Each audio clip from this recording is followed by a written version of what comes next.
And we are live here on Plus One EXP's Roll for Content Actual Play channel. My name is Tony Vicinda. Here at Plus One EXP, we're a weird little brand that multi-classes in tabletop game design, beard and skincare alchemy, and the Bardic College of Content Creation. Our hope and our desire is that amazing designers would find great players that love their games, and amazing players would find great designers whose games they can love. We do that in a lot of different ways, through interviews, through short reviews. You can find all that over on our YouTube channel. But we also love to sit down and just play games with the designers, experience them firsthand, get to see how they run the game, and then talk to them about it a little bit afterwards. Today, we are playing a game that I've been so excited to watch the development of for the last couple of years. It is doing an amazing Kickstarter right now, and that is Mazes. It uses the Polymorph System, which has been applied in a lot of different ways. Like I said, I've been getting the zines for the system we're playing today for the last few years, but also Chris is holding up two of the other ways they've applied it: the Excellence and why am I forgetting? Business Wizards. Yeah, just tremendously fun system to play in. Amazingly wonderful to introduce new players who have never played role-playing games before. But you get to use all the dice at the table, even if people are only using one type of them. I'll let Chris tell you a little bit more about that in just 1 second. But first, let's meet some of the other people we're going to be playing with. And let's start over to my right as people are looking at it. Max, tell people who you are, what you do, where they can find you online. Yeah, hi, I am Max. I am online at Maxwell Lander. As I've mentioned, every time I go on the internet, there is only 2 L's in that, even though there are 3 L's in my name. It's easier to look at and harder to describe. I make games in a variety of manners, and I also take a bunch of photographs and stuff. Awesome. Where can people find your games at? Because you have a great BFB game you just released, and you're also working on a Lumen game right now. So I want people to know where they can go for that. That is all. It's all maxwellander.itch.io. There we go. Let's go right up from there to Jeremy Gage. Jeremy, tell people who you are, what you do, where they can find you online. Hey, everybody. Pleasure to be here. Jeremy Gage, the host of the Draw Your Dice podcast. You can listen to that whenever you want. Happy to be here, Tony. Just pure joy. You can find me at JeremyGage5 over on Twitter. I'm going to kick it back to you. What fruit have you been juicing most recently? Been working on some micro settings. Might be doing something for the old beard game you got going on. Ooh. That wasn't intended to be a subtle self-plug. Jeremy's always got cool things in the works, so I'm always excited. I literally was expecting you to tell me what kind of juice you were juicing. I was like, avocado. Jeremy, if the game you were juicing right now was a fruit, what fruit would it be? Probably be a plum. A plum? Yeah. Oh, nice. yeah. There we go. Because it's cold in the icebox and you ate all of them. And then last but not least, on the player side, we've got Danielle. Danielle, tell people who you are, what you do, where they can find you online. All the words came out right in the end.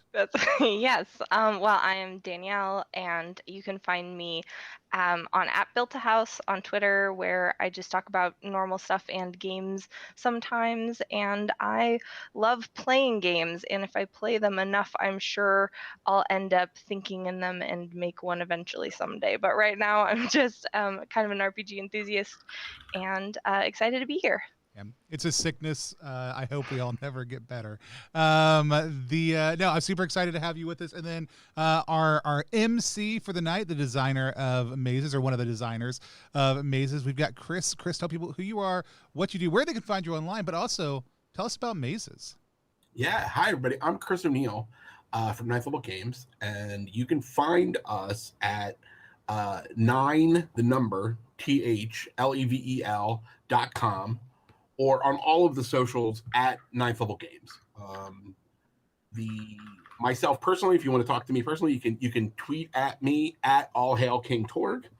And if you are interested in Mazes after you see this game today, you could go. We have our Kickstarters running until June 30th. The Kickstarter is doing real good, and we're very, very excited about it. And Max, if you point down below you right now, there's a link right there that people can go to that'll take them right to the Kickstarter also too. There's a short little link. And so you can go to bit.ly/grab-a-torch. That'll take you right to the Kickstarter too. But tell us about the, mazes. Yeah, so let me tell you about mazes. So this is since Plus One EXP is about the design process as well as playing the games. I'll tell you this little story. So we created the Polymorph System. It's something that I was working on for many years, and the Polymorph System underlies mazes. It also underlies a bunch of other games that we make. This year we're putting out 3 new games with the outside of mazes with Polymorph. Last year we put out the Excellence of Business Wizards. We have Rebel Scum, the Very Good Dogs of Chernobyl, and Savage Sisters coming out this year. And there's some other games. The Polymorph is a framework that we created in order to make games with. That the intention of Polymorph. It's not a universal rule system. It's a framework that you can build games with. And I was running some example games at the Metatopia convention a few years ago. And Steve Segedy of Billy Pulpit, who is a wonderful man and a brilliant business person, said, if you don't make a fantasy game out of this, someone else will. And so then they made Zine Quest on Kickstarter, and we said, this is it. We got to do it. Let's do it. And so Mazes is in any other situation, the reason this game didn't exist before is because it would have just been a giant fantasy heartbreaker. It would have just taken up all of my time and all of my money, and like 4 people would have played it, and they would have been like, it's really cool. And I would have been like, you don't understand. It's the best thing I've ever made.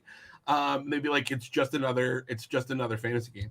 But it just so happens that we are at the height of the OSR. We have a platform like Zine Quest. Polymorph was really starting to get some traction in kind of like the background design circles. And with Zine Quest, what it allowed us to do was put it in front of people in kind of a low impact, be pretty hard to fail. But turns out people like things that are like the things that they like. And so making a OSR style game that plays with modern sensibilities is doing very well on Kickstarter right now. So the core of the game is that each player is going to choose a role, and that role is going to determine what they roll, right? So you are going to be a D4, a D6, a D8, or a D10. The D4 is called the Paragon. The D6 is the Vanguard. The D8 is the Fighter, and the D10 is the Sentinel. And that's your role in the traditional dungeon crawl experience. Are you the person that's very good at something? Are you the person that moves around and gets things done in action? Are you the person that does damage, or are you the person that protects the party? And so each one of those roles is going to determine that die, and you're going to take an action. And when you take an action as the MC, as the maze controller, we'll tell you what you're trying to roll. Mazes is completely player facing. The GM never rolls any dice. And you are going to attempt to roll against books, boots, blades, or bones.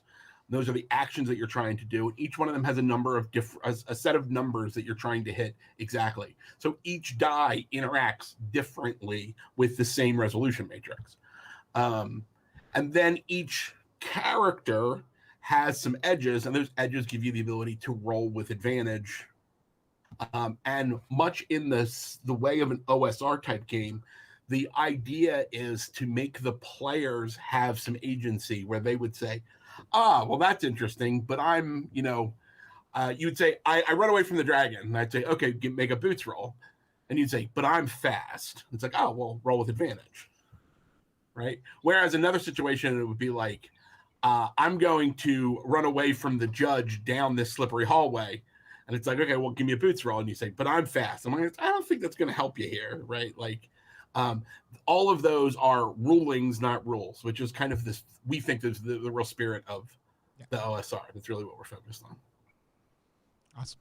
Yeah, I'm super excited about it. Lots of times we make characters in advance on our streams, but the process here is really great. It also helps illustrate the system, and it also goes very quickly. So we're going to make characters on stream. We have decided already what role and what dice everybody will be rolling. So we have already selected that. But okay. We're going to have you walk us through character creation on stream also. I know we were also supposed to tell you which ones we thought we were going to pick in advance. I don't know that anybody did, except for in the Discord earlier. Who wants to start? Jeremy wants to start. Love it. Jeremy, what role are you? I would like to be the Sentinel. Protect my friends. All right. Aw, So Jeremy shucks. is the Sentinel. So You are tough. going to need 2 D10s. I got him. What?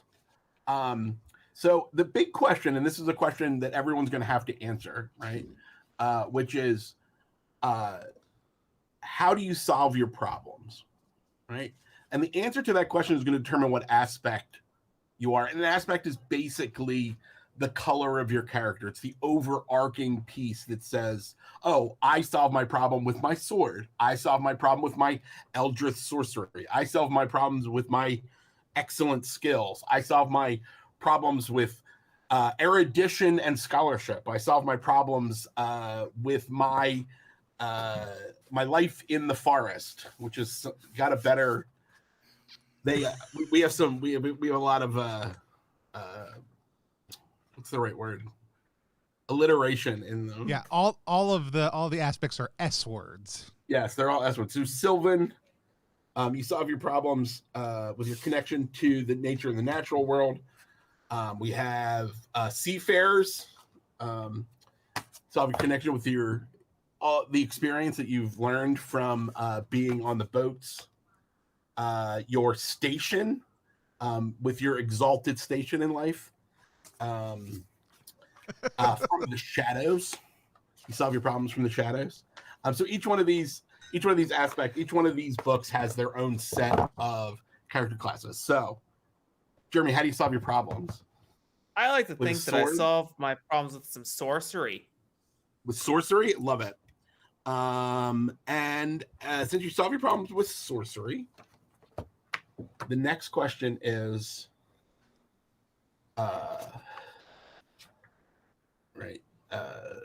who are you in this world, right? So, as you solve your problems with Eldritch sorcery, are you the old wizard, the wise witch, the forgotten elf, or are you the white mage, the red mage, the blue mage, the green mage, or the black mage? I'm definitely. Oh shoot! Damn, I kind of want to be the red mage just because that's my favorite class. But I'll be white mage here today. All right, as a white mage, the white mage always knows sky domain spells. So you have the magic of the sky. So we're going to do different things throughout the game. You're a D10, so you have 10 hearts and 1 star. You can spend that star to do magic of the sky that's just going to automatically work. Awesome. As an aeromancer, are you sharp or lore wise? So sharp means you're good with ranged weapons. Or And lore wise, do you know a lot about stuff? I'm lore wise. Do others call you dexterous, fast, or learned?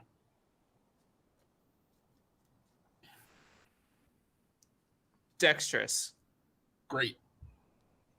All right. Jeremy's done. So Great news. complicated, so complex. How will we ever know? How will we ever get this done? So, Jeremy, you need to come up with an idea. What does your character look like? What's their name, etc. But I'll let you think about that as we go through the questions with everybody else, and then everyone can introduce themselves. And we're going to get and do one of the things that I think is the best things about mazes, which is in mazes, you always start the adventure at the door to adventure. There's no prep, right? We're literally just going to put you in media res right in the middle of action. We're going to be kicking down the door to adventure. So I will pre-warn you that you guys are about to get a cave-in. I'm just going to let you know that. That's what's going to happen. Then I'm a miner with lots of experience underground. Super awkward. Can't give us that much detail. Who's next? Let's work our way I'm down. a rock wizard. Yeah. I can go. Yeah. All go right, ahead. Danielle. How do you solve your problems? With a sword, see. with sorcery, with your skills, with scholarship, seamanship, with your connection to the Sylvan. I shadow. so I wanted to do the Paragon with the D4, Okay. and I was leaning towards sorcery, but then you were saying the seamanship. The idea of it is that just like experience from being on the sea? I love the idea of like being a sailor stranded underground Well, somehow. there is literally a class called the shipwrecked captain. So, Ooh. as a seafarer, you solve your problems with your experiences from the high seas. You could be the ancient mariner, the blue mage, the dashing scoundrel, the dread reaver, the filthy urchin, the merfolk nomad, the seahawk, or the shipwrecked captain. Oh my gosh, so many great choices. Um, I think I think I will go with shipwrecked captain. I Great. like that. As the shipwrecked captain, you always have rank. So you are a captain, and you can literally pull rank in social Alright. situations. That has a lot of impact. In this specific situation, it means that you can you can coordinate and control the activities that are going on with the other players. Oh wow. As a landlocked sea captain, do you still have a loyal crew, or do you have a vengeance? Meaning I have a vengeance that I'm pursuing, or other people have a vengeance against me, or You have if you choose a loyal crew, you will have retainers. You'll have a set of extra bodies that can do stuff for you, or you would have the edge ardent, which is like iron-willed. okay. Honestly, I'm gonna go with vengeance. Great. So you have a vengeance, so you can write down that you are ardent. So Okay. whenever you're trying to do something, if willpower would come into play, you could be like, "But I have a vengeance." Do others call you keen, charming, or cunning? Charming, definitely. Charming, great. It's a very good choice for a paragon shipwrecked captain with rank and a vengeance. Yes. There's something's got to propel me underground away from the ocean. It's probably not good. We have a sea captain and a white mage. Who's next? Oh, Danielle, you have 4 hearts and 4 stars. So as a seafarer, you can spend stars. So Jeremy, as a sorcerer, can spend stars to have magical effects. You can spend stars to, effectively say, this is a thing that I learned on a boat, and this is why this is going to work. So I'm going to swing across this piece here, or awesome. Awesome. And is heart like HP? Is that like correct? Okay. And if you run out of hearts or stars, you can refill them by taking a condition, and we'll play that through as we go in game. Fantastic. Tony or Max? Max, go ahead. Sure. Yeah. I picked the D6. You are the vanguard. I am the vanguard. And how do you solve your problems, Max? I think I'm gonna go with skill. Skills? I have to pretend that I got skills. Since you solve your problems with your excellent skills, are you a shadowy footpad, a tomb robber, a seahawk, an itinerant smith, or a mad alchemist? I think, sure, let's go mad alchemist. Sure. As a mad alchemist, you always have potions. Mm-hmm. So normally, so anytime you could be like, I have a potion for that, it counts as a magic item, and you can do that. You can also spend as your skills. You can spend stars, of which you have D6. You have 6 hearts and 3 stars. You can spend your stars with your magic potions to have something that would be very effective. Like you might be like, oh, hey, I have some acid. That's like a normal thing. But you're like, oh, I have a potion of invisibility in here. Let me go get that. That would be like a spend a star. As a potion mixer, are you lore-wise or nature-wise? Lore-wise or nature-wise? I'm gonna go with nature since we have a lore master already. Seems good. Would others call you dexterous, keen, or learned? Keen in this means that you have great senses. Keen senses. Sure. Sharp eye. Yeah, let's go with keen. You're keen. You gotta keep the snoot happy when making potions. You gotta sniff out the right recipe. Gotta make sure. White mage, shipwrecked captain, mad alchemist. And I'm going to assume then, Tony, that you have decided to be the fighter. I am, yes. The D8. How do you solve your problems? I solved my okay. So you mentioned Shadow. I don't know that I've seen Shadow in a book. Which book is Shadow in? Winter. I just don't have my winter book in front. Oh, I have my storm book in front of me, but not my winter book. Is winter book out yet? Yeah, it's the latest one to go. It's hidden somewhere in my house. I have to find it later. Book number 9. Tell me about Shadow. As you solve your problems from the shadows, are you the black mage, the bitter exorcist, the dire rat? That is literally a dire rat. The filthy urchin, the guild thief, the hard assassin, the highway brigand, the reluctant vampire, or the shadowy footpad? I have to be the reluctant vampire. You can't not be the reluctant vampire. The reluctant vampire is always beautiful. Makes sense for me. As a creature doomed to the night, can you shapeshift? Or are you one with the night? Do you have night domain powers? So you don't cast spells, you just have magical powers of the night domain. I'm not a shapeshift.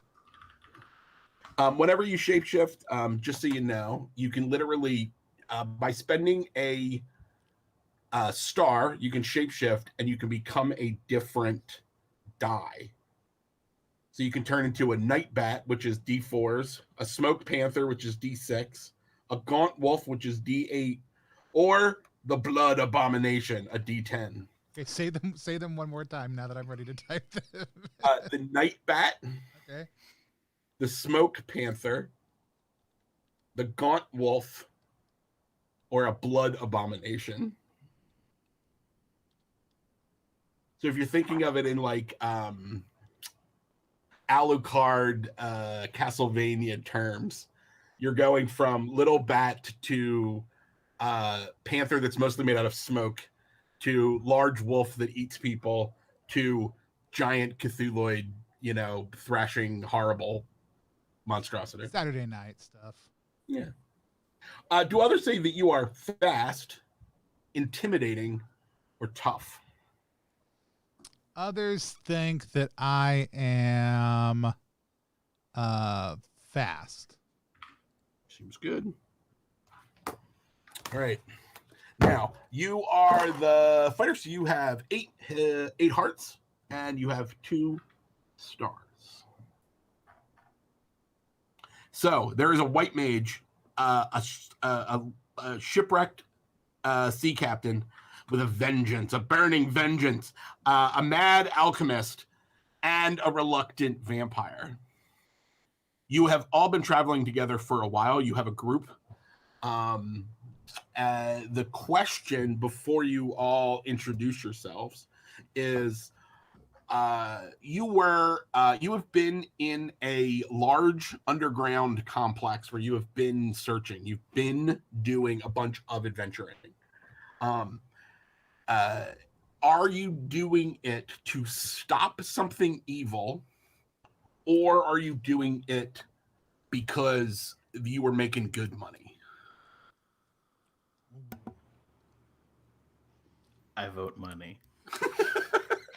Can there be like magical, either a magical item in amongst the treasure that some of us may be looking for?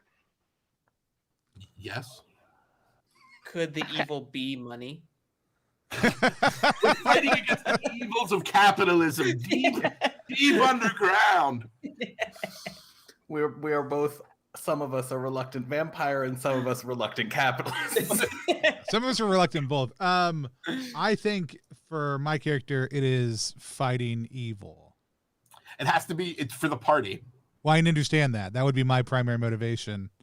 But I'm Let's also all fight about it. For the I'm next also 20 down with minutes. I'm also down with money. I'm down with fighting evil. I just thought maybe there's something that evil has that my character wants to take from them. like fight evil but also loot evil. Maybe if that satisfies the Loot treasure. evil. I like that. We're here to loot I'm evil. here to loot That's a game. evil. I would like to kill you and collect your evil. Yes, thank Yeah. you. I'm I gonna add could- loot evil to my t-shirts I need to make. The other one that I'm working on recently from playing this is I cast punch.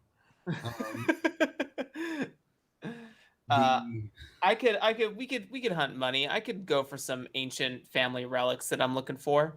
All right. So I think with the captain and the white mage, you are in this. You've been inside this piece. You are searching for very specifically for some magical items.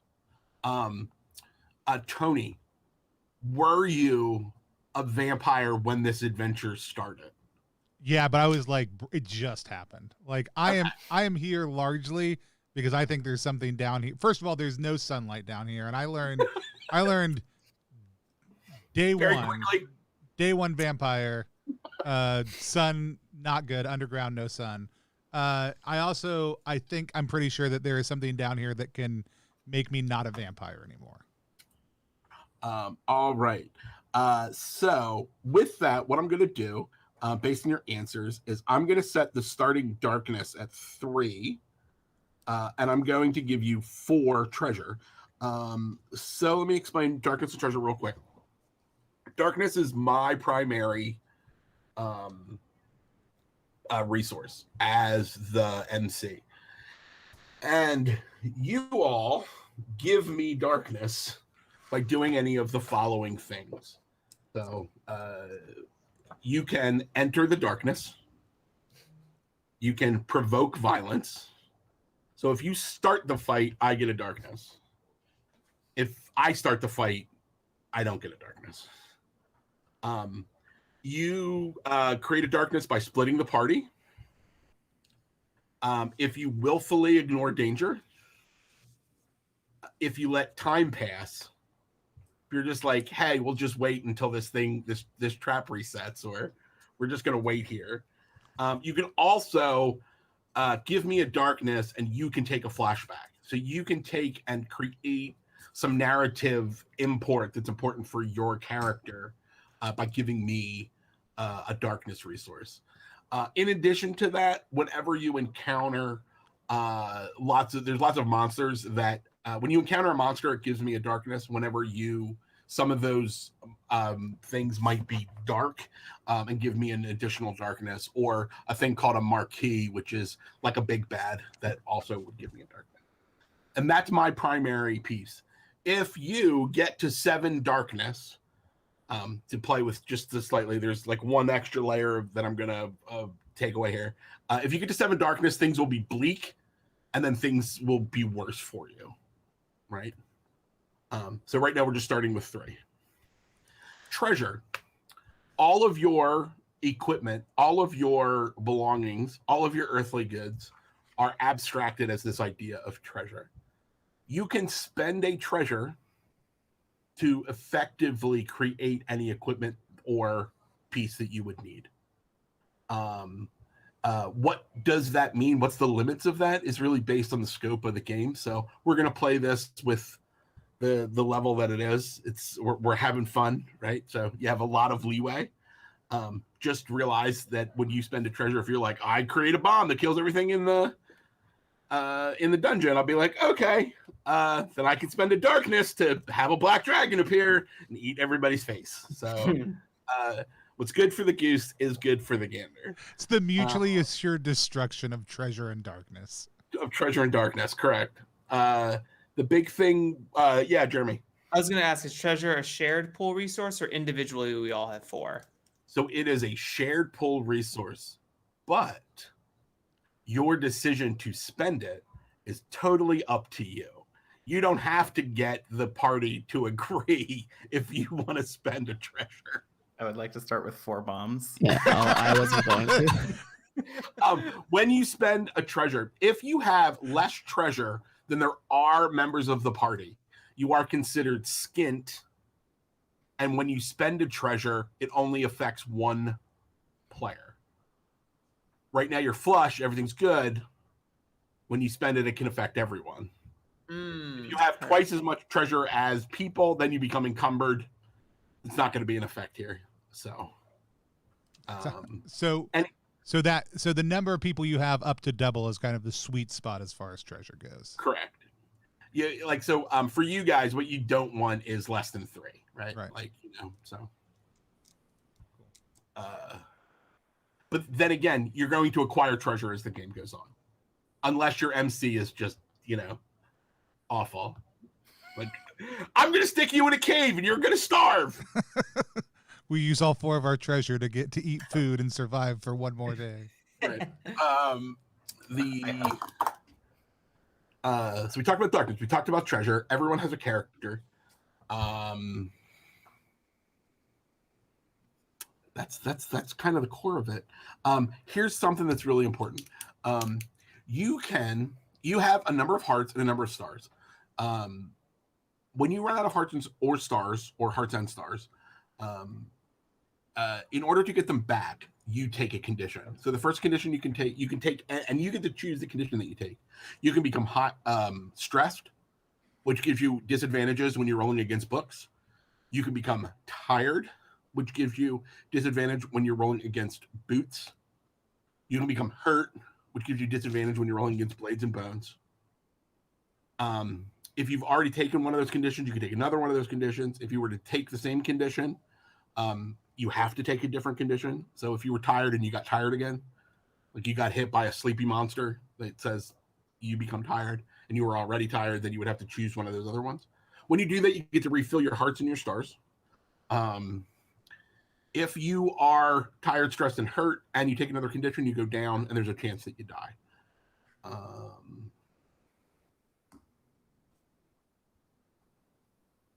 Jeremy. Whenever you make a violent act, you lose a heart. So when you make an attack, you always are spending a heart as part of that, which is showing that the grind of the action. You will see as we play that there's not going to be as many attacks as like kind of a D&D game. So even taking a couple of it, even the Paragon, it's not like, oh, I'm going to roll 4 attacks and then I'm just going to fall over. Yes, Jeremy. Those numbers that you gave us earlier for our hearts and stars, i.e. my Sentinel having 10 and 1 respectively, are those our caps and or maximums? Yes. Heard. Yeah, that is what you start with, and it's what you have, and it's what you refill to when you get a condition. Yeah, and one of the things that we have on the Kickstarter that's actually kind of really cool is a set of cards and coins, and like the cards just like have a place to move the coin around, so you can just be like, oh, here's what I have, and you flip it. And also the condition, you can just take a condition card. Just some real world things to make things easy. We also have built all that into a Roll20 module. So there's a Roll20 module that actually has that, and you can get the cards, the condition cards, and it's like, oh, I've become hurt, take hurt. And then you have the little trackers with tokens. And a full character sheet that does all the, as you can see, the character sheet's super complicated. It required some high-end programming to get that into Roll20. So I'm excited. I have it all on like a little sheet right there. Yeah, I usually just write it. I actually usually like write the entire party in just like a box, and then it's like, oh, I have everything I need. Unlike this part, which is the actual adventure that you're going on. Oh, we saw it all. And Quick, rewind. Before we get started, I want to quickly just cover some safety stuff. So normally here on the channel, we just use lines, veils, and the X card unless the system has another established safety toolkit that we'll use. Lines are things that may happen in the world of our game, but don't happen in our game. It's not subject matter that we touch on. They're off limits. The channel has a strong line against sexual violence. Veils are things that may happen in our game, but they're handled delicately or handled in a specific light. We discussed X card is the ability for any player at any point in time to just say X. If it's unclear what we're concerned about, what the issue at hand was, just to clarify what the issue was, but there's no explanation needed, no rationale that somebody has to give, and then we figure out another way to move forward in a different direction together. So with that said, does anybody want to establish any additional lines or any veils? Jeremy. I have a line against self-harm due to loss of player agency or character agency. So like mind controlling and then hurting yourself. Oh, sure. Let me just make sure that I remove all of that. I have a line about like graphic eye injuries. That's about it. I usually my lines are people like, we're not doing that anyway, but I'm always like, lines and veils are always so extreme. I'm like, It's ocular injury. Note it. That's good because totally come up. That doesn't feel. The number of times that people I've actually been in games and the line's been like, hey, maybe no spiders, and I'm just like, God damn it. Like, I don't even put spider creatures in anymore just because of that. These are rats now. Yeah. Really. What's your feeling on rats? Awesome. Well, toolkits are always living things. So if more come up and play, remember we have the X card and effect, or we can just talk about things also too. We want people to feel safe and comfortable. But with that said, Chris, I'm going to hand things back over to you and let you take us through the door to adventure. Yeah, awesome. So all Mazes games start at the door to adventure. So we're immediately going to begin. We had already asked some questions, so we know some things. So your adventuring party, which we're going to allow you to introduce yourselves. You've all been traveling for a while. You've been inside this place. You had found this map, and it took you to this palace that was partially buried underground. And you've been doing some things. You found a couple of treasures. Things have been okay. But there was a rumble, and the floor snapped. You heard things underneath the floor breaking, and the entire floor that you were on fell in, and the other piece, the ceiling crumbled, and there was a rock slide, and you are now completely in the dark in a place, and it feels wet and cold. You're not wet, but it feels wet. That feels clammy almost, and cold. And you think that you have fallen maybe 20 feet down, like a considerable way. And there's literally, from your perspective, no way out of here. Now, unfortunately, you have entered the darkness. So I'm going to add a darkness. So it's going to bring you to 4 darkness. Wow. It's like a cheap GM trick. Look at that. Unfortunately. Super weird. You fell on my CR21 Ancient White Dragon. Don't know how that happened, but let's roll with it. Whoops. Super awk. I usually use tokens to track darkness, so that's what I was putting over here. All right, so why don't you introduce yourselves and explain to everybody what you look like as you stand up and knock the dust off from yourselves as you have fallen into this. I'm going to say that you are because you were adventurers, you already had some lanterns. I usually like to just completely mess with new players and make them spend a treasure at this point, but we'll say that you already had some lanterns, so you can see, even though beyond that little bit of lantern, it is completely dark down here. Let's go same order we did character creation in. So as the normal person uses a lantern, but my family being whom they are, a lineage of sun mages from the sky domain, I take a couple of light stones and click them together and pass one over to, I would say your name as I'm handing it over to you, but Danielle's character for the time being. My name is Rava Vangola. I am from a lineage of frontline sun mages.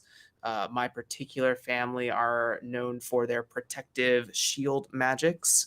And I am, if you were to just see my silhouette, I am a brawny boy. I'm a muscle mage who is here to get the job done.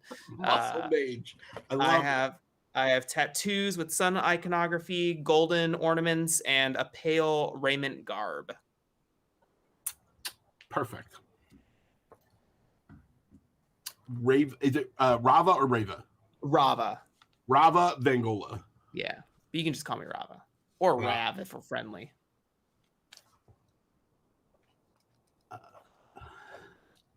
Captain. Rava hands you a light stone, and the camera is pointed at Yeah. I think he stands up, kind of brushing himself off, takes it, thanks you, and once again has a little bit of like, if only we'd had a Van Gogh on my ship. And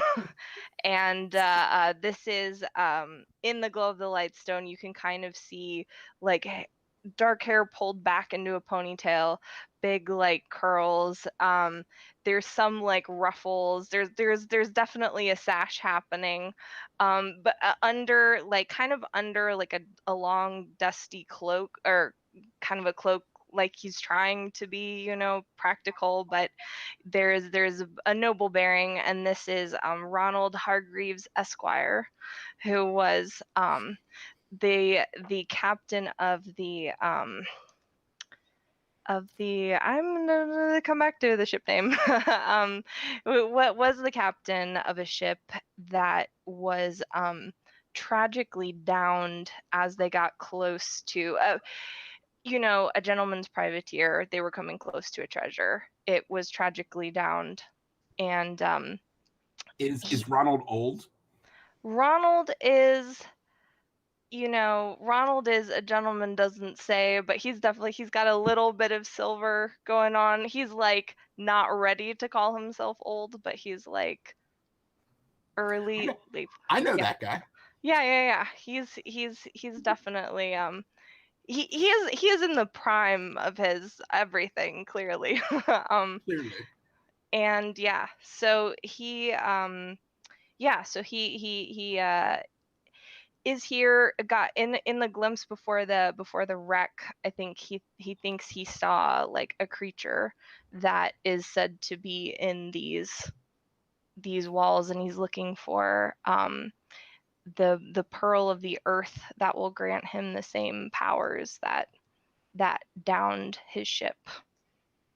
I think so he can wreak that vengeance. And he passes the light stone to Maxwell's character. To the Vanguard. Great. So I think that I was gonna name my character Hargrove, and I am not gonna name my character Hargrove now because that is gonna get so confusing. Anyway, I love the Chronicles of Hargreaves and Hargrove.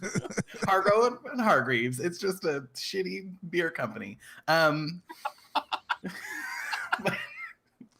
I love your IPA. So you see a very short, not like slim, but like stocky, kind of not a square, but almost a square shaped human.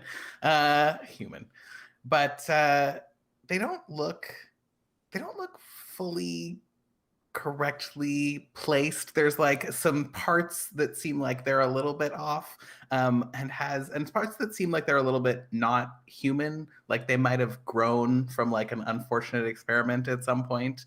The most notable of which is the literal rat tail on the back of their head. They have a literal rat tail here. Yeah, a literal rat tail. Not coming out of their backside.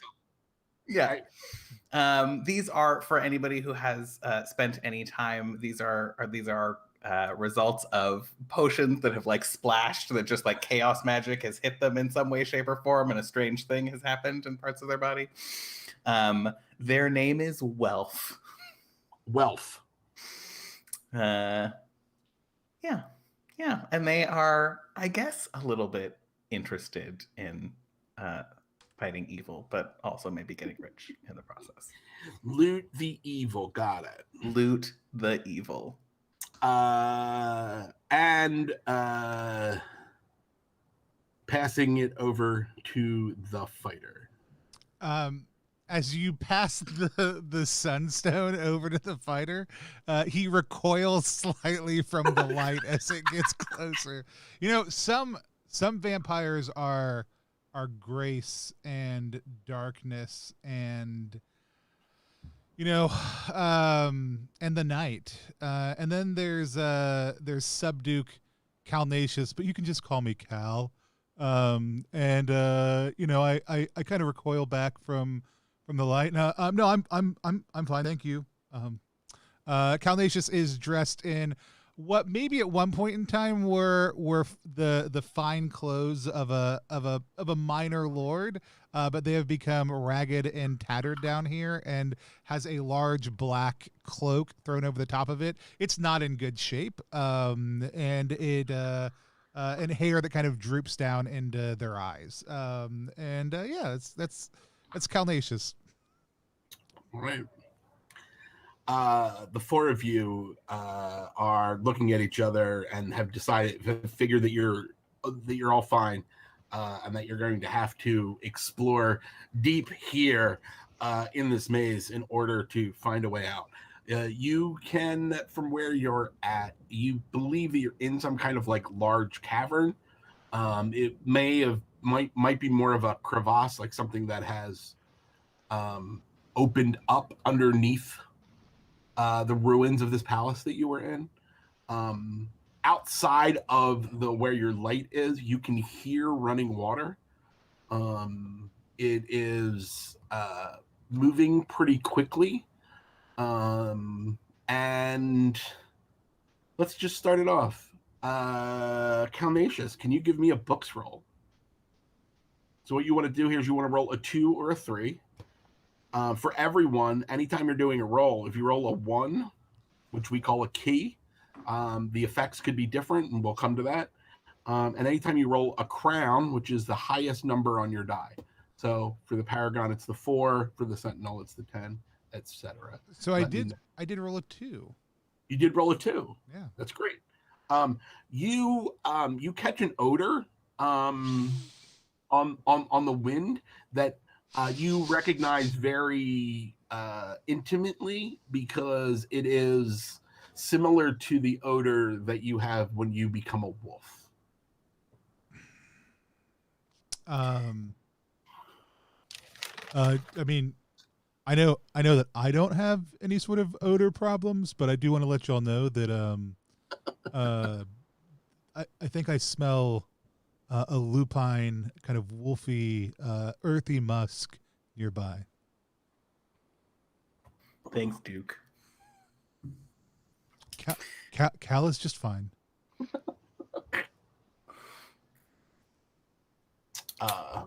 If I wanted to say that I had a potion, would a potion of something like dark vision be a star, or would that just be a thing that I would have? So it would be a star or a treasure.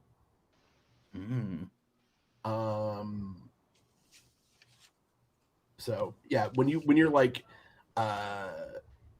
if it was something about like what you're doing, like if it's going to have a major effect, you know, kind of always assume it's going to be a star. But that's also what happens to be something that is treasure like. So you could just be like, oh well, just, you know, we have all these. I want to steal the first treasure. That seems. I need it. Well, so the first treasure has the advantage of affecting everyone. So you could say, I have dark vision potions for everybody, and then we're screwed after that. It only affects one of us at a time. Oh, that's fair. That's fair. It's just until you find some treasure. Right. Yeah. Right. Canadian, though. I mean, there's some stereotypes that are fine. Like, I can't take the first. Or the last. Probably not the second or third either. I'll just stick it. No treasure for me.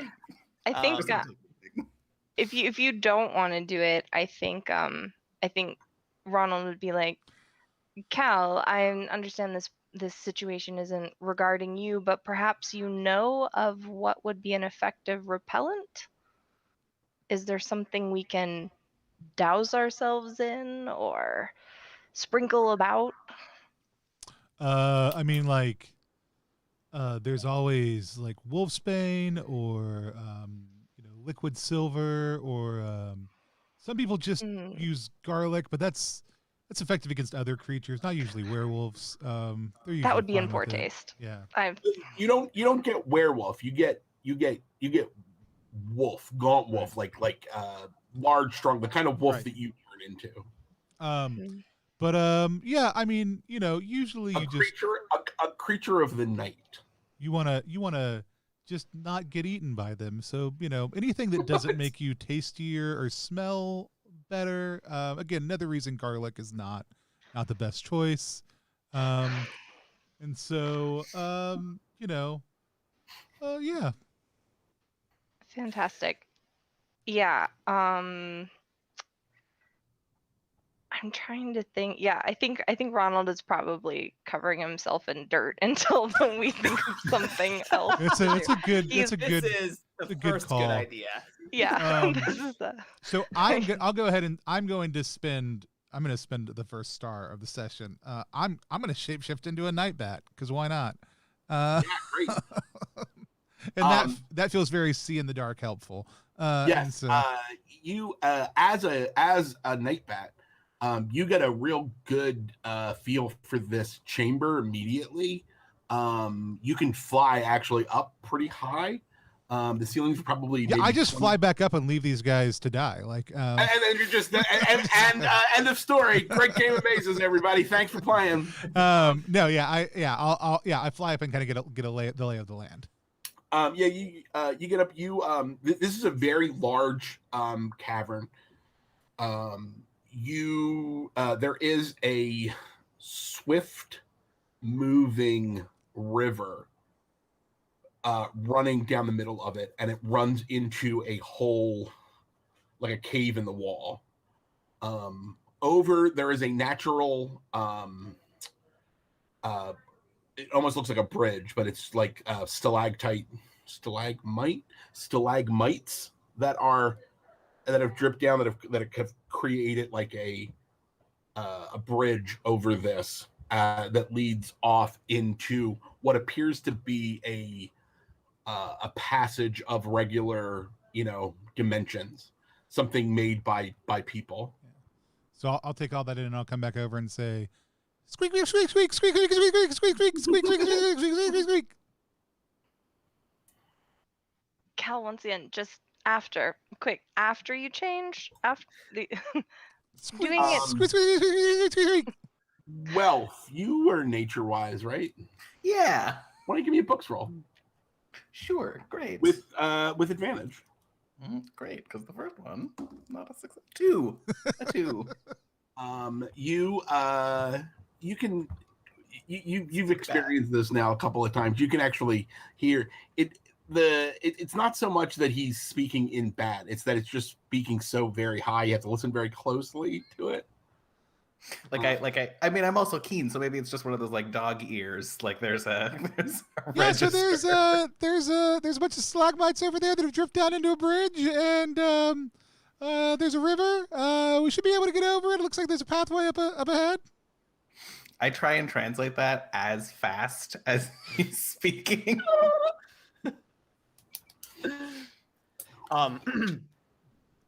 I do not mind taking the front here and being a beacon of fear for these creatures of the Umbra. That would be most welcome. Yeah, I feel safe. Yeah, it sounds like a great plan. So fancy. So what is Rava doing? Rava would just like to move. We're not going to solve our problems being in here, so I'm taking to the bridge. What's the Where's everybody else? Rob is taking it to the bridge. Take it to the chorus, y'all. Take Yeah. a point. I think Ronald is right behind, hoping that just some kind of cover to get to either the water or the bridge. He's not picky. I'm probably just going to use Rava as cover. I'm very small. So Welf is hiding behind the scout mage, and Ronald Hargreaves is flitting from stalagmite to stalagmite. Yeah. And Cal is still a bat. Yeah. Am I just a bat until I decide not to be a bat? Yep, you're a bat till you decide not to be a bat. And if I want to be, I'm assuming that if I want to become something else, it costs a star. But if I want to go back to just being normal Cal, it does not. That is correct. Okay.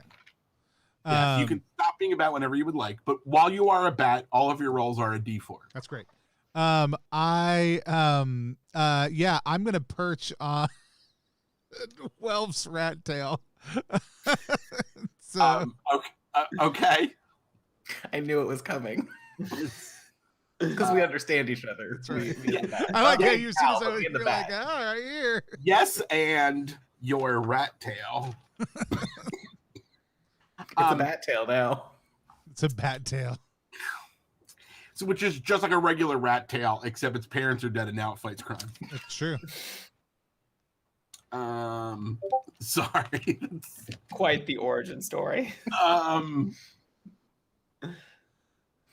Rava, as you approach the bridge, you see shadows moving under the bridge.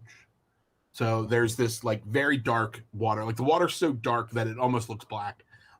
But your light is silinating points across it. It's moving so fast that it's just like, it's almost like fairy lights. But you can see there's some like gloom under the bridge on the far side, not your side. And there's movement in the shadows. So as you're getting to the bridge, you can see that there's movement in those shadows. I continue forward. There's no reason not to. I am not scared of what lies in this cavern. So Rava is on the middle of the bridge. Where's everyone else? Definitely still just close by. Not like full hiding, but just like, what if I just stay close? Maybe like a little tug on the cape. I am it's to like Rava jumping. as the bat is to me a little bit. It's like jumping from stalagmite to stalagmite, but every time Rava jumps, like the cape gets stretched out. Just like yank yourself over. As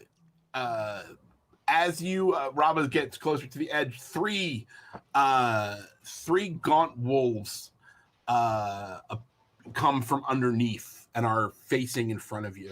They're 5 feet at their shoulders, pale white and gray in color. They have yellow glowing eyes and slavering from their maws. It's almost you can almost hear it.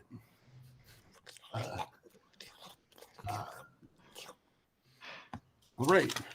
Hire me for your sound Foley, thank you.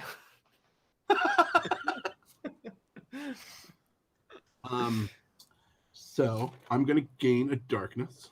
Sure.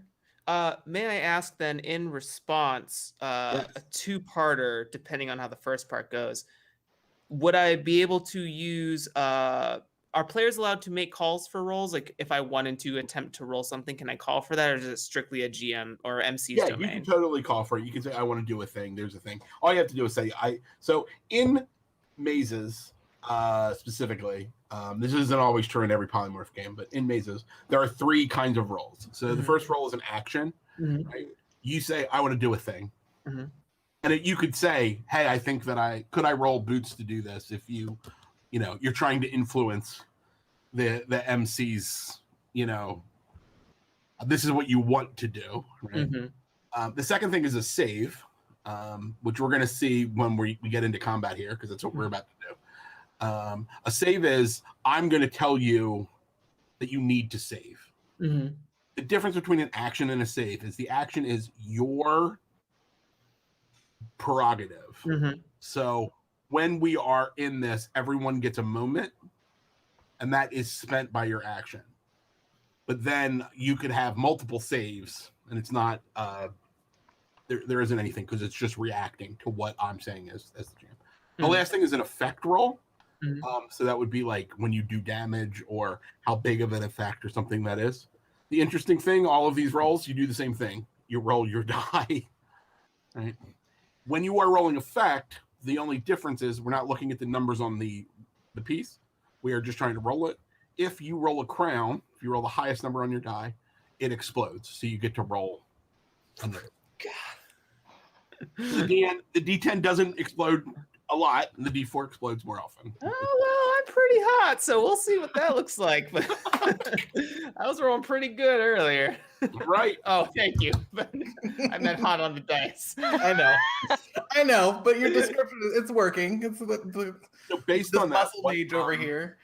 What do you want to do? What was the other piece that you were saying?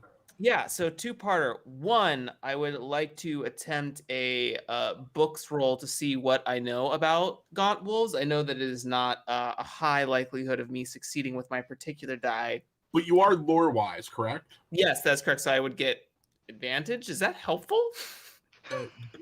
Yes. Yeah. So why don't you roll? Give me books roll with advantage. Okay. I rolled a 6 and a 4. 6 and a 4. The only thing that you know is that these are canines. Heard. Cool. Great. Well, I did make a general sweeping statement that they are creatures of the night, so I'm going to continue on my assumptions.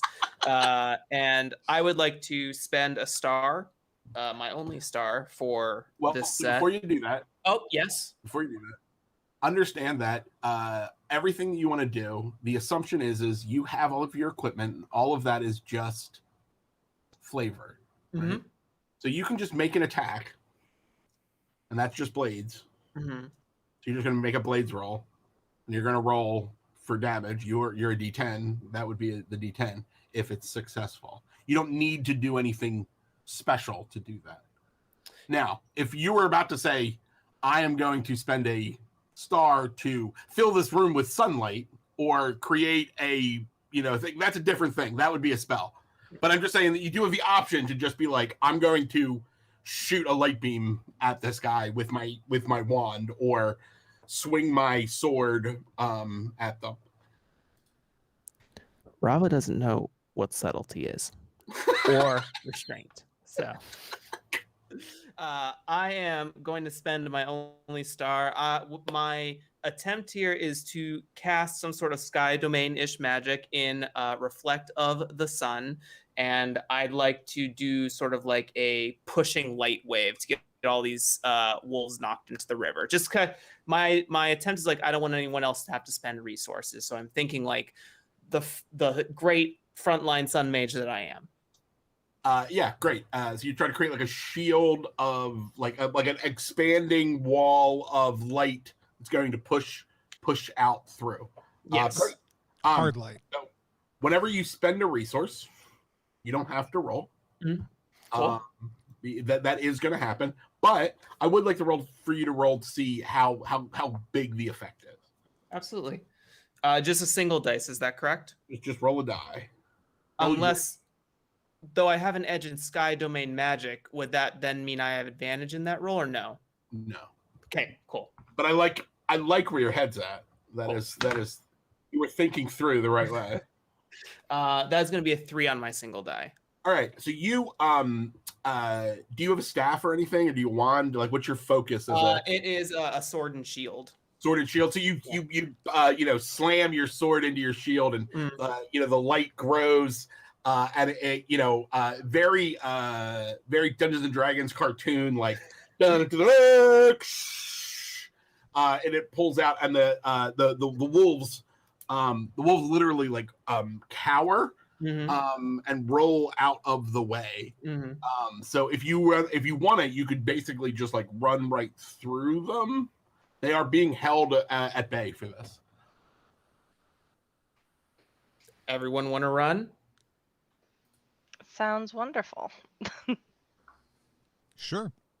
Yeah. I mean, if So Welf you runs, all, I'm you're all- running. You all run through the wolves. You are on the opposite side of the bridge, and you are coming into a hallway that is done. As you get there, the wolves regroup outside of the line of the light barrier. I have an idea. Is it a bomb? It might be a bomb. It's always a bomb. Everything's a bomb if you have the right willpower. I am going to spend a star, and I'm going to hurl a potion in the general direction of the wolves. The potion's intended effect is that it will calm and befriend the canines into being our good companion buds. I don't know if it's a potion I can make. That's my idea. I would like a potion of animal calming. I don't know. Calming, yes. Making them your friends, you don't think would go, but you definitely you could definitely you have something in there that would create a soporific cloud that would, Yeah, sure, a Valium bomb for wolves. Yes. Yeah, Here, guys. we can just chill and we can bolt. Yeah. So you're going to spend a star to do that. Give me an effect roll. I rolled a 1. Okay, this is great. A 1 is your key, right? You are the mad alchemist. So a key is, or no, this is for an effect. I'm sorry. They get a little sleepy. You definitely feel like you could walk away from them. They're not gonna. They're disinterested. In a very canine fashion, they kind of just sit down on their haunches and just look at you like a dog that's just tired of playing fetch. It's looking right at you well, why are you here? You're like, because you just put the ball at my feet again. Where is my dinner? except these are giant monsters that could eat your face. Nom, nom, nom, nom, nom. You are in a hallway. The hallway turns to the north, and you see that there is a large wooden door about 10 feet down the corridor after it turns. Normal wooden door. It looks like all the doors that you had seen in this palace before. They're very old. Very well preserved, but if it's like the other doors that you experienced here before, it's probably very, very, very strong. But it just looks like a regular door with a pull handle on, like it would open into your hallway. What's the chances there are more wolves behind the door? Well, if not a wolf's dead. Wolves? Oh, I forgot to tell you, the name of this adventure is Rooms of Wolves. I knew it. yeah. Yeah, I think Ronald is like, well, time to make the acquaintance of whatever else is ahead, and strides forward with a swoosh to towards the door. Slash up to it. You open the door, and it opens into a 15 by 15 foot room. You are in the bottom. You are in the southeast corner of the room. On the north side of the room, there is another door very similar to this one, except it has a handle or a knob, not a handle. And otherwise, the room looks completely empty. No wolves. We're doing great. Can I use echolocation in this room to see if there's anything here? Yeah, give me a books roll with advantage. I rolled a 1, and I rolled another 1. Oh, well, that's fantastic. So anytime you have advantage, if both of your rolls are successful, it's considered a critical. That is a rule in the new version of Mazes, not in the zines. I thought it was in the zines, but apparently it wasn't. Wrote $9, just didn't. Hold on. Let me make an update here. The key is this something that your character could do? If the answer is yes, then it's successful. So figuring out what's going on at chamber when you're a bat is definitely a thing that you can do. So this is definitely a success. What you get is that this room is a perfect cube, and the walls seem very thick, and the floor does not.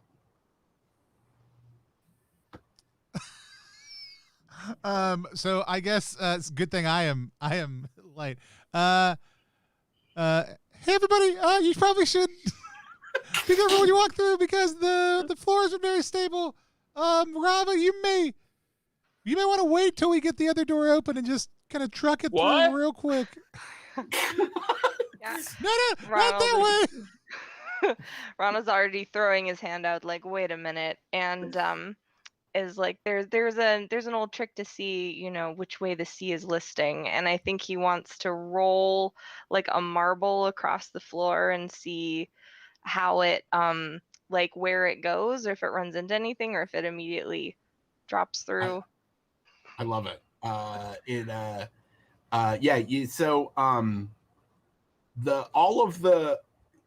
throw a couple of marbles out as you do this, you're checking. They follow a line. They kind of like roll into the middle of the room, and then they all like fall. Like they almost all follow the same line, as if there is a depression, an imperceptible depression across the center of this room. So the middle 5 feet of the entire room. Okay, like they've kind of rolled into this bowl, sort of. Yeah, a little bit. Okay. Does that mean we avoid that? Or You we know, leap onto it. Yeah. It's like... It was a lot simpler on the ocean, I have to say, but we do know this now. Please interpret. Tell us your ocean wisdom. You think that if you think about it as a room of 9 squares, Hollywood Squares board, the middle row is probably the thinnest floor. That makes sense. That's kind of okay. So, and when you get close, when you're investigating, you hear the river. Oh, maybe falling through the floor wouldn't be so bad. At least in his mind, I think he kind of gesticulates to Rava that maybe if he wants to edge along the sides, if we want to start kind of along the sides, and then we can always, cannonball through the center if things seem to go pear-shaped. That's always an option. Pear-shaped. Can we? I can go first. I'm the smallest of us, I suppose, except unless we want the bat to just. Like, I figured my Cal's already hovering in the room. Like he went in to go check this out. I am actually curious. Can I open the door? Like you said, it's a knob, not a pull. I don't even know that it really matters given my general. I don't know how big a night bat is. It's like a bat. Yeah, I think if I was going to try, here would be my technique. Yes. I would get on top of it, clamp down, and then just let gravity do the work. If you would like to try to open the door, give me a bones roll. So since you're at D4, you need to roll a 4 because bones is 5, 6, 7, 8, 9, which a D4 can't roll. Well, I did roll a 1. Well, but opening doors isn't a thing that bats can do. Hold on, let me hop on Google real quick. I'm gonna look for a bat opens door. Bats open doors. If you do, a whole lot of people are gonna have nightmares that they will never, ever, ever get past. Oh my gosh, the bats can get me. Bats can open doors. I wasn't going to before, but now I do feel like I need that information personally. So this is not for the stream. This is just for me. Is there stuff on the ceiling? Like, are there stalactites and things? Giant Yes, spikes, there are maybe. stalactites exactly like stalactites, like Mhm. are in the other room. You notice that along that middle part, they are all longer. Ooh. Okay. Um, is this something that I would have, or would I need to spend a star to have like a rope with a grappling hook kind of thing attached to it? So you could spend a treasure I could for spend that. a treasure. Could then But I every mean, because you're a seafarer, if you wanted that, you could spend a star. You could definitely spend a star to be like, oh, I have line and I have have yeah. I rigging. mean, I have loose rigging. rigging about me Yeah. at all times. But if I spent a treasure, would there be enough? I think he's like, if the floor doesn't work, we could always travel along the ceiling. And I think he wants, if he spends a treasure, enough to kind of like fling a grappling hook on one and then see, and he would go first to kind of fling it on another and create a kind of like swinging rope Yeah, situation. absolutely. All right, Fantastic. You can also spend just a have treasure. the bat tie knots on stuff. The bat's sitting on the door handle across the room. Cal, You Cal, have you're doing great. Fantastic. We love it. you've hooked up a line against on the stalactites, and you give it a real pull. This is real. You could easily swing across the room, and it's not that far. Okay. So especially for Hargreaves, this is a walk in the park. Yeah, I just think want everybody to rest safe in their beds tonight, knowing that I could not find any video of a bat opening a door. fantastic. Yeah, Unless you're in Australia, where spiders, Yeah, I'm sure can do it. they can just destroy your door. They make a bones roll. Australia spiders kick your door down. They just look at your door and the door flees. It's not. Yeah. Exactly. In Yeah. Australia, they call root beer floats spiders. This is not a joke. That is a true useless fact. They call them spiders. Oh, you want a spider? No. No. Sure don't. Nope. They're delicious. So I think Hargreaves it grips the rope, kind of salutes at Welf like, "You're next," and then just sort of like swings upwardly across the room and make sure to toss it back in your direction. Welf, give me a boots roll. I guess that's a thing I'm okay at. But not this time. 2. You swing across and your foot drags across on the ground, but nothing happens. You get to the other side you just feel a little weird about it. I just did it really gracelessly. I felt like I was being really cool. I was like, great, this is my moment. Look at how cool Ronald was. Look at how cool Ronald was. And I'm like, yes. And actually, the entire time, my feet are just like... Your feet are just on the ground. I'm swinging. The camera pulls back. You look graceful until the camera pulls back and it's just your feet moving quickly. I will throw it back as well. What is Rava doing? My imagination says to me that if I try to swing on this rope, it's going to be comical because of my size. I think that my butt will scathe floor. So I would, I'd like to attempt a running leap. Okay. Are you going to be holding the rope the entire time anyways? Because that's what I want to return it to the captain. That's what my So yes. headcanon needs. Give me a boots roll. Sure thing. I have a dexterous edge. Sure. Give me with advantage. Sure, great. I'm here to manipulate the system. Okay. Hey, that's a 4, baby. That's it. You run, jump. You're holding the rope. You don't swing on the rope. You jump across. You're just holding the rope. Yeah. You land on the other side, no problem, and hand the rope back to the captain. Ronald takes it and is like, impressive, while winding it back up over one arm. Once again, are you sure you aren't interested in a seafaring adventure after we get out of this? No, I'm scared of boats. Oh, well, it could be a wonderful way to get over that. A little personal growth. Um, are there? Keep it in mind. Is the door completely flush? Is the door completely flush? Like, is there like a door? Like, is there a small gap underneath? Because here's the nightmare fuel. I found out how small of an opening bats can fit into during Yes.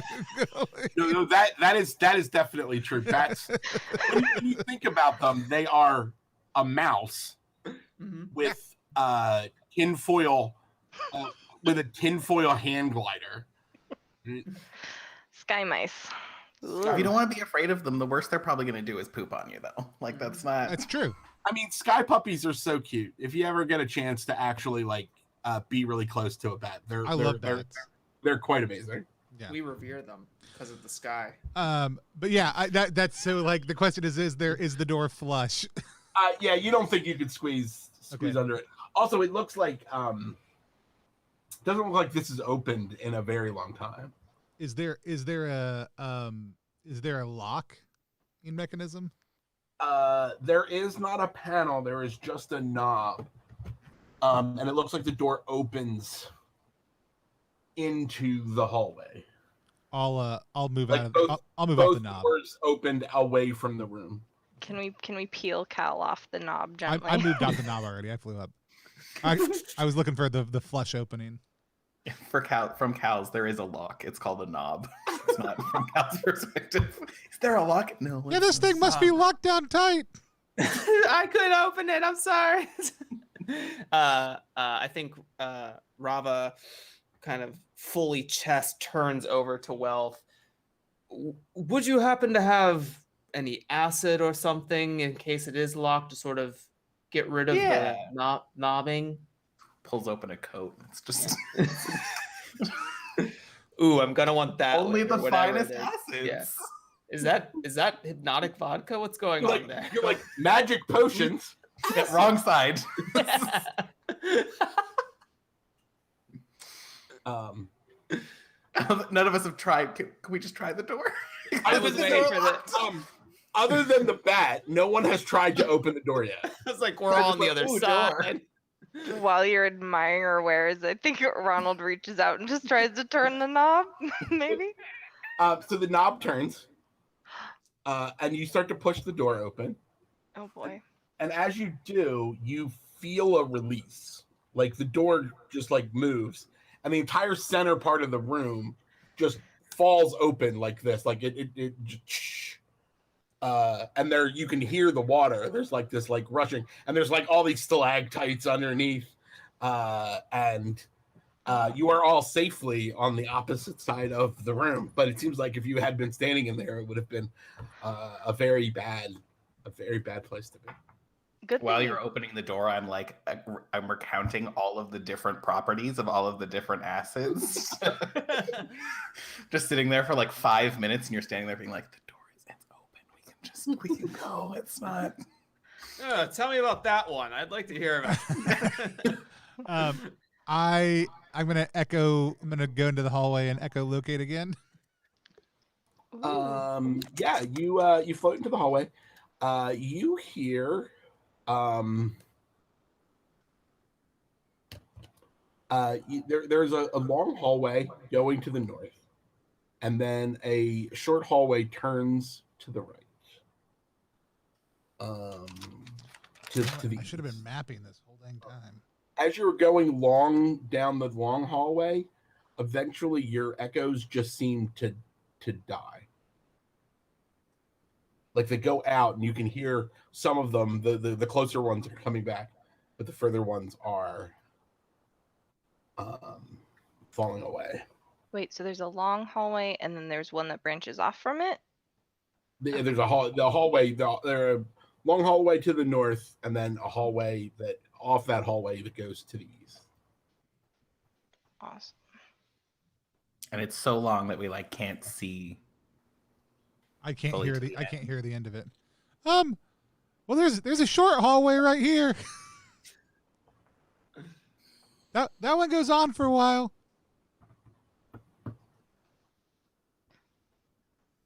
Hmm. I like short things. let's go that way. Rava, do you want to take point again? I can take points, but I'm not scared of the long hallway. The sun always descends into darkness. Yeah, no one said you were scared of it. Praise the light. You always seem to think that everybody's saying you're scared of things when they're just telling you what they are. And Are you saying I'm scared? I'm saying that you keep on saying you're not scared, and that itself could be indicative of deep-seated issues that you might want to unpack at some point in time. I'm translating this across the high-pitched. I think Ronald is like, it's never wise to sail off the edge of the earth. We could always come back. Tributaries, nothing wrong with a tributary. Do you want to, Rava, maybe you can you send a light ball forward? Maybe I'm you can. not magically gifted, and I already used it on the wolves. But we still, can you just throw this? We still like have one of your little You would rocks. dare throw a precious ritual lightstone? How The bat told dare me you? I throw it. It goes down the hallway, and you hear it clattering on the floor, and you can see that there's a room that's not that far away, maybe 20 feet. It opens. There's definitely a room at the end of that hallway. I walk. I pick up my lightstone and put it back in my shield. You walk Rob down was the walking down the hallway, but everybody else. The shorter one that everyone wanted to go down. So you threw the rock down the other hallway. Down the and then right side. down the short hallway. The intent was to throw it down the right hallway, but yes. Sorry. No, you're okay. I didn't signify, so that's my fault. The short hallway is short. It only goes down about 5 feet, and then there is another door. But unlike the other doors that you have seen, this one is not made of wood. It appears to be made of metal.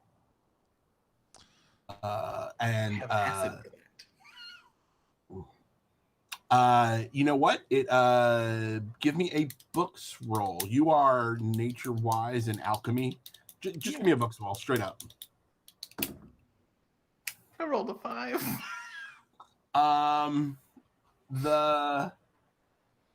You don't know what kind of metal this is. It's very weird.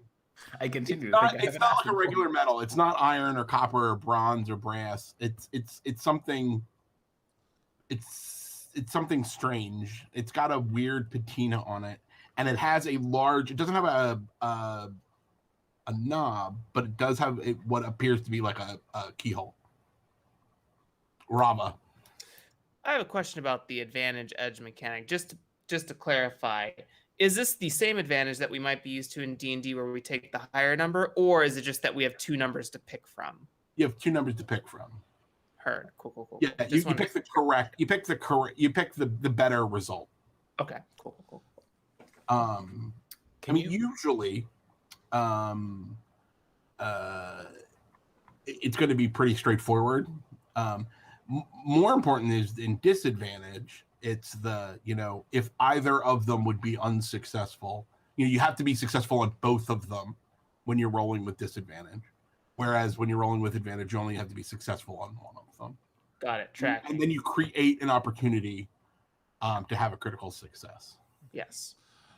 Hey, Welf, I've got a real quick question. You know that acid you have that eats through anything? What do you keep that inside of? Other acid. Oh, it totally makes sense now that you think about it. It's an acid coated. It's a counter acid coated vial. I love it. It's a neutral glass. What do you mean? It's like a suspension situation. Yeah. So It doesn't trigger until it hits oxygen. Is this classic fantasy large keyhole or anachronistic fantasy normal sized modern keyhole? Classic fantasy skeleton, a skeleton key that you would see an actor holding. Cool. If you were to wear it as a necklace, it would be a choice. Can can I reach my little bat hand in there and just try to fiddle around with the mechanisms? You reach your little bat hand in there. Take a heart of damage. Ow! Ouchies. That hurts. Wait, so my hearts don't change when I change size, just the die I'm rolling, correct? Just the die you're rolling. Yeah, your hearts are whatever your hearts are. That's what and I'm assuming the same for my my stars, correct? Correct. Okay. My hearts and stars. It'd be very gameable if not. So, and it would just get insane, it does in other games that we won't mention here. Yeah, that hurt. Don't stick your hand in there. Like you put your hand in, and it was a shock, but the shock was almost like electric. You know, it was a snap and it hurt right away. Okay. It felt maybe magical. I think maybe there's a spell on this door that we might want to find the key.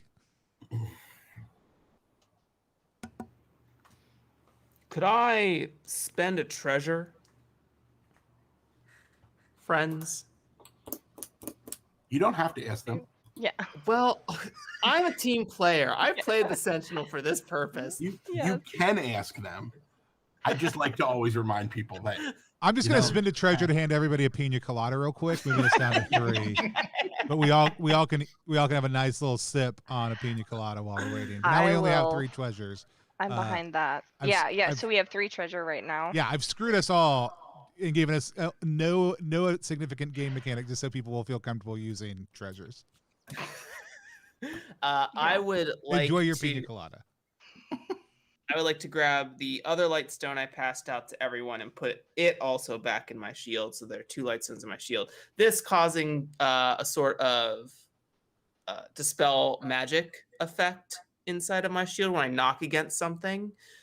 Sort of like when a prism disperses light, I'm trying to disperse magic in the same manner. That's the wizardry. To dispel magic, you would have to spend a star. Can I take a condition to gain my star back then? Yes, you could. Cool. Can I Would you take like to- stress? Yeah. Cool. You know what you should do? You're You know so what you calm should and do? collected. You know what you should do? If I can just meta for just 1 second since we're all new to the game. You should take tired because I just handed you a pina colada. All right. No, I'm dexterous. Well, No, but listen. Tired, disadvantage on boots, clear via good sleep or by eating and drinking. all right. I'm tired. All right, I'll take tired instead per Tony's recommendation. Per Cal's recommendation, magically pulling out vampire pina coladas. Out of my little bat body and handing them to Bat-sized you. pina coladas. So do you really want to spend that treasure to have gotten drinks for everyone? Oh no, that was I was saying that 100% sincerely because everybody's Not a having a bit, real hard not time a using bit. treasures. It's here's the dumb thing. I thought, wouldn't it be dumb if this vampire pulled pina coladas out and gave it to everybody when we fell down the hole at the beginning of this? And Yeah, you should have. That would be great. It's funny. I generally play games with a lot of the expectation is kind of that it's just a one shot because I do a lot of this kind of stuff. Whereas a lot of the maze controllers that are running mazes are playing them in more episodic kind of natures, or they're playing games that are a little bit longer. So they tend to do things to gain their conditions back, like eating and drinking. And kind of the expectation was always to give you a mechanical reason why you would do the things that you want to do in a fantasy story. Why do I want to drink liquor? Why do I want to have a puff of hobbit weed? Why do I, and that's why the stress mechanic is like, oh, well, have a vice or, have some food, sit down and have a meal. That would actually reveal. I love it. Yeah, no, the idea that you're going to refresh everybody with a pleasing mixture of pineapple and coconut. A dungeon colada. Is it A this dungeon all like? colada. Is it like? Are you still in bat mode? I'm still in bat mode. So I imagine that like it's this weird interdimensional pocket reality where like you see one bat hand go into a wing, and it's just like you went over to your baggage and just got the you had already made them, right? Like it was just like it's the portable bar. You just I have a case that's like that. So in the real world, like I just keep it in Welf's bag of potions because then Welf just like doesn't say like I forgot what those ones were, but it's just all the pina coladas. Make sure you draw from this arm. Pina colada. Ronald looks, if it's possible, even more at home. I feel refreshed. Exactly. So you're gonna spend you spend a star.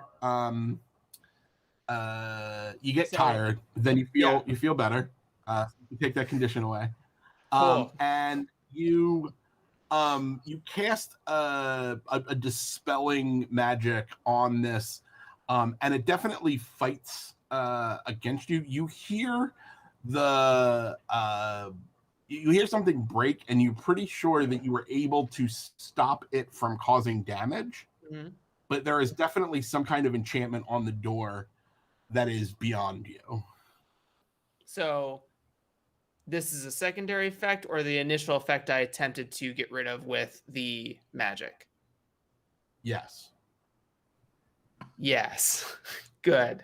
You tried to get rid of you tried to disenchant the door. Okay. And you were able to take away all of the damage causing parts of the door. Cool. Because you have sky magic, you're able to control and turn off the lightning that's coursing through the door. But there's an enchantment, an older enchantment that's stronger than your magic that you don't believe you could do. There's something else that is holding the door locked. Fully tracked. I'm here with it. I redistribute my light stones. You see Cal like reach in and like pull his hardest on the locking mechanisms, and they just like his little bat body is straining and they just won't move. He's like, try it again. I thought I was a door expert. It's super stuck. Is it big enough for you to just go right through it? Can you just go into the door? I don't think it's that big. No, you when you look inside with your little sky puppy eyes, there isn't any mechanisms inside. Right. There's sharp bits. There's obviously there's a key that goes into this. I don't like what's in there, and we should. It looks like we need a key. Yeah. Oh. Definitely requires some kind of magical opener. There is that long hallway that no one is scared of. It's not me. I didn't realize how ominous that hallway was. It's a whole 20 feet of fear. Here's the thing. It's not. I just love this. Well, when I'm not the afraid of echoes it. didn't come back, it's just very Alice in Wonderland, the tunnel that goes on forever, which is like also slightly terrifying. Yeah, I think before Ronald is like rummaging around, like, do I have any magical? The echoes, you all, it seems perfectly natural. It was the echolocation of the bat. The bat was like, oh, that never ends. I can't see. Yeah. Y'all are like, there's a door down there, and I'm like, it's an infinite hallway. We trust Cal implicitly. So, yes, I think Ronald claps Rob on the back. It's like, good work. You kept us safe. Thank you, Captain. To the infinite hallway, and he turns with a swoosh and To like the infinite hallway, and then 3 seconds later, we're finished the infinite hallway. Yep. Man, that took forever. Wow. There's like 7 league boots. As you're walking down the hallway, it opens into a larger room, the largest room you've seen since you've been in here, other than the cavern. The second largest room. It's a large rectangular room. In the center of the room, there is a low wall in a circle, and it looks like an ancient bath, like a what we would think of as like a Roman well or a Roman bath. It's big enough that it's probably 10 feet wide at the diameter, but it's only about a foot, maybe a foot and a half off the ground.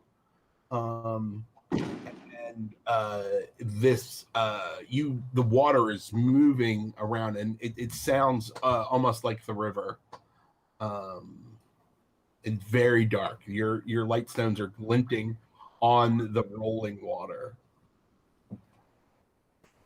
Wolf walks into the room and it's like, oh, I've been to these, and starts to disrobe and looks around and is like, wait, right, sorry, forgot where we were. That's not. I'm also half undressed. Oh no, sorry, I didn't mean. I'm with my half drunk pina colada, oh great, yeah, perfect. This dungeon's great. I also love the idea that Welf is a lightweight at that point.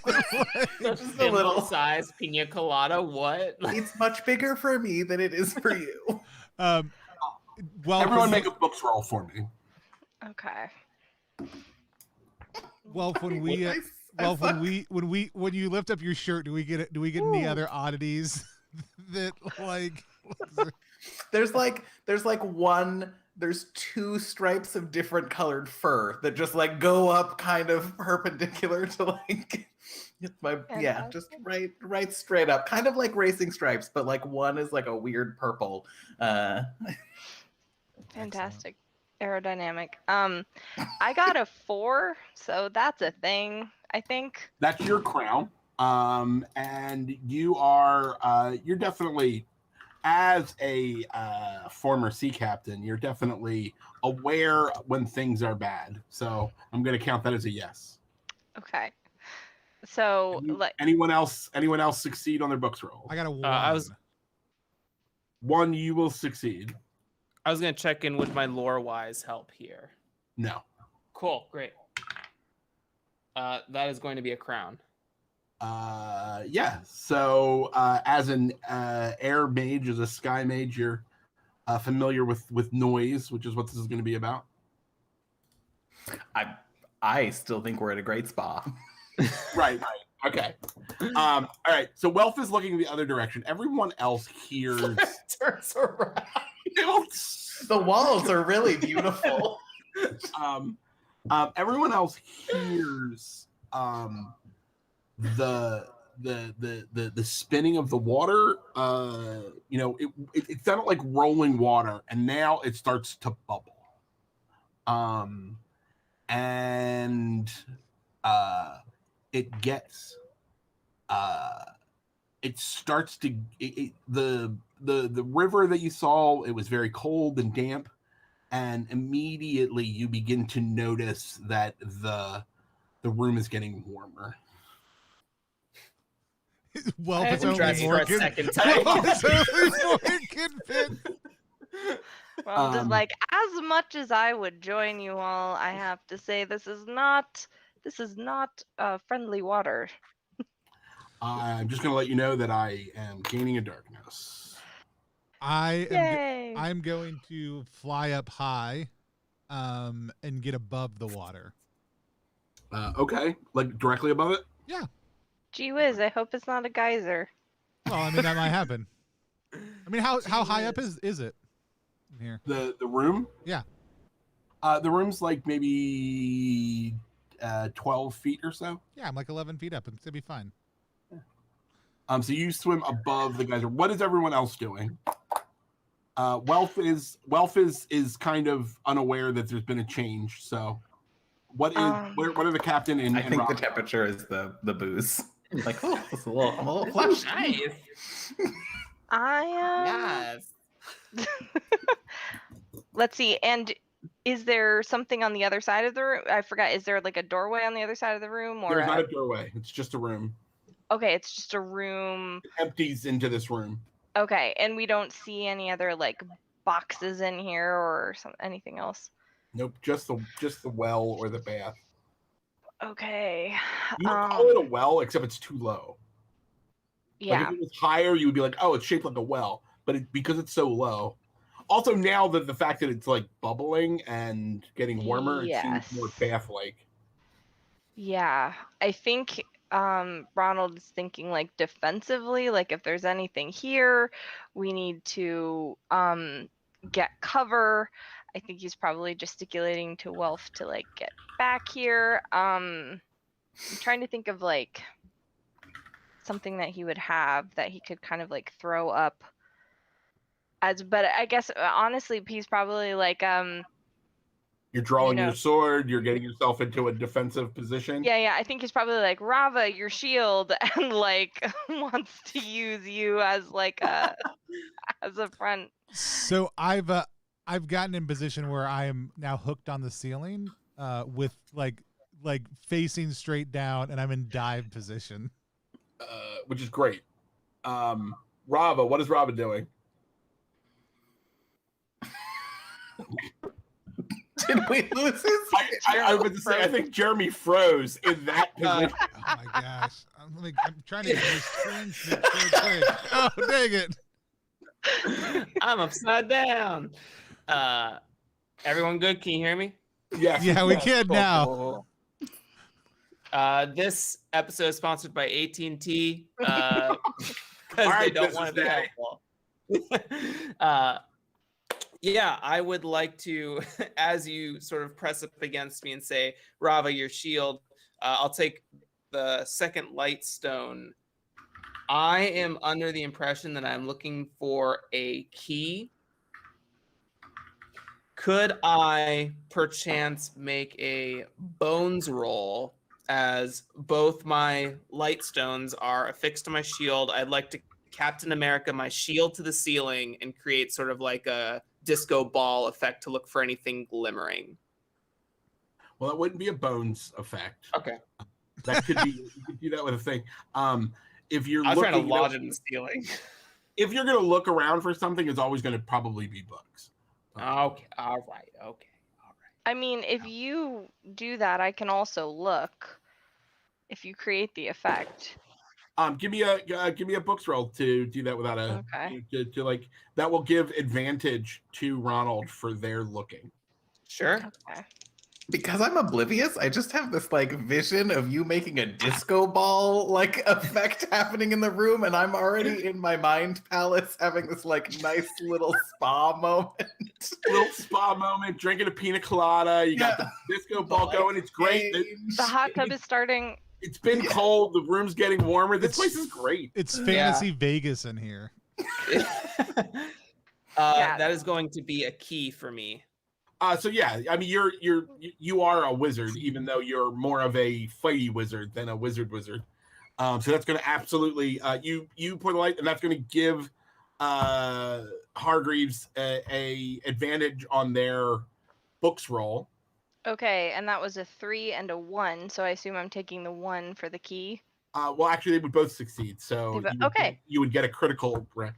You see that there is when the light shines that brightly, you are looking all around quickly, and you see the boiling water, and which has been the light has been like on the top of the water. You see into the water. There's like a shaft of light. You see that there is a large key sitting on a pedestal, like submerged in the water.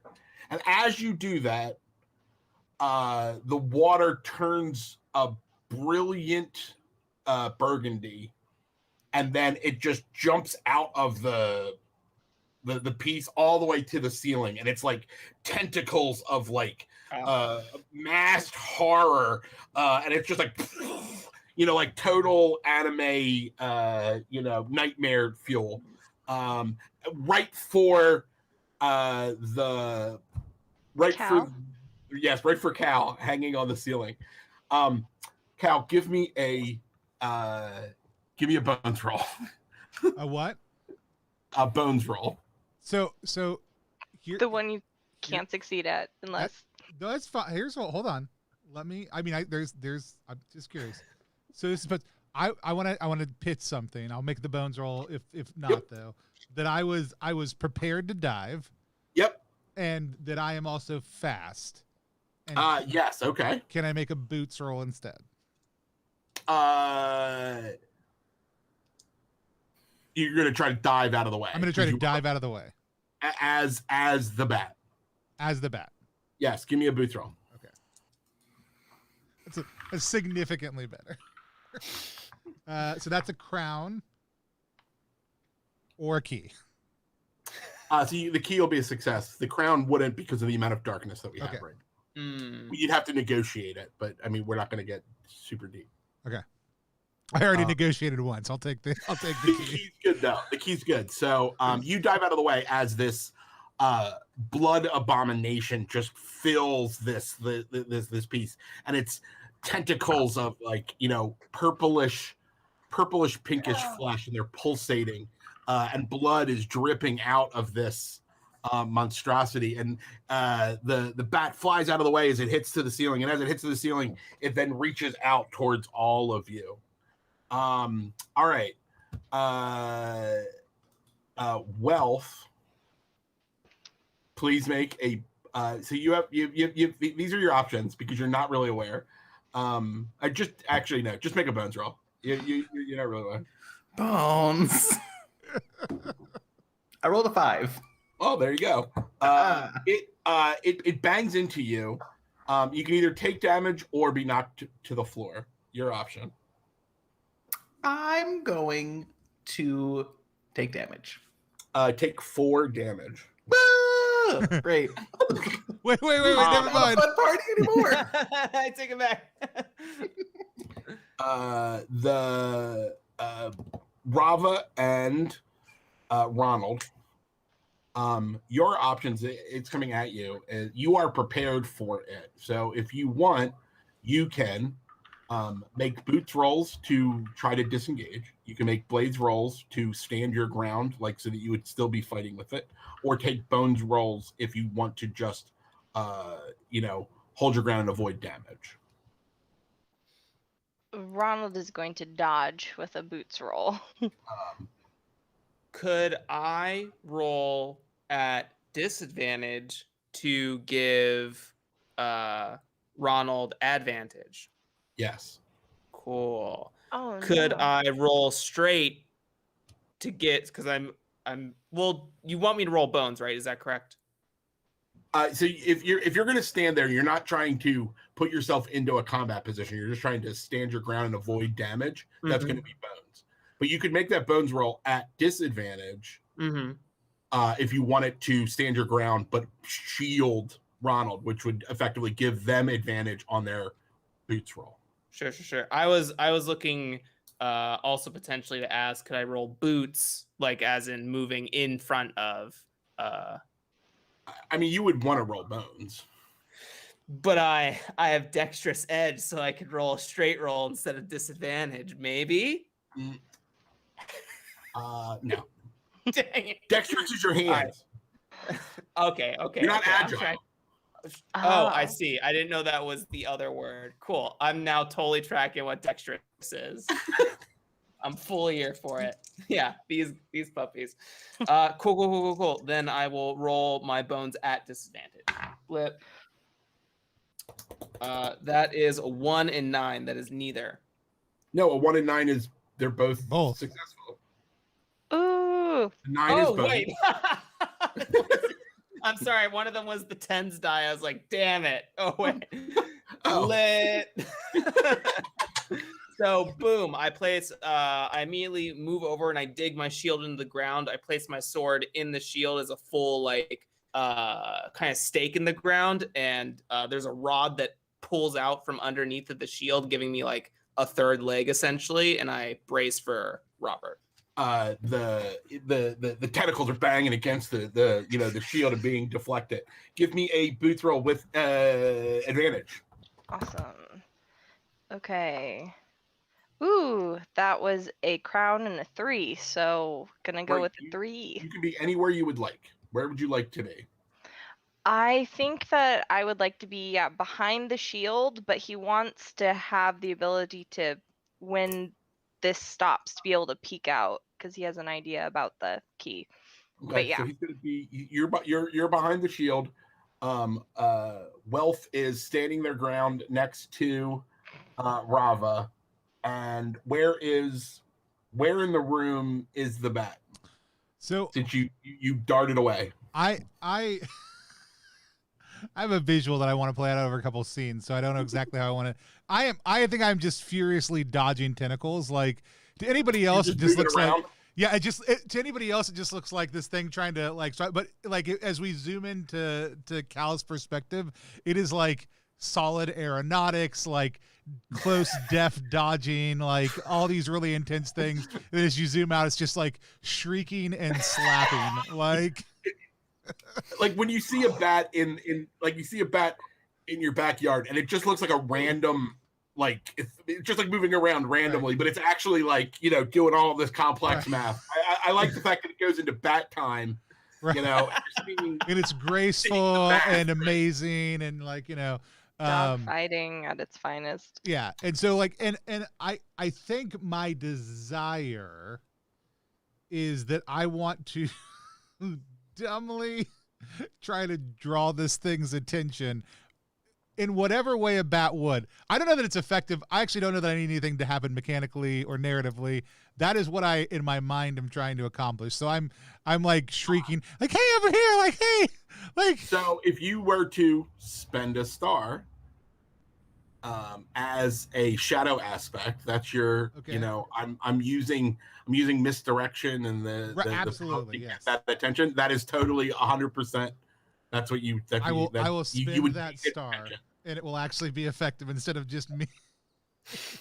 What I maybe think is what happens here instead of you're used to like this like little high pitched shrieking, and all of a sudden all of the shadows in the room like this resonant like deep shrieking like starts to come out of the room in almost normal time that you can actually understand. It's the and it's that cartoon effect where we can see the sound waves, right? Like we can see the wah, wah, wah, wah, wah. The abomination is definitely locked onto you, and it because you have just grabbed its attention, but you are continuing to flit around with boots. I need you to make a boots roll and a bones roll.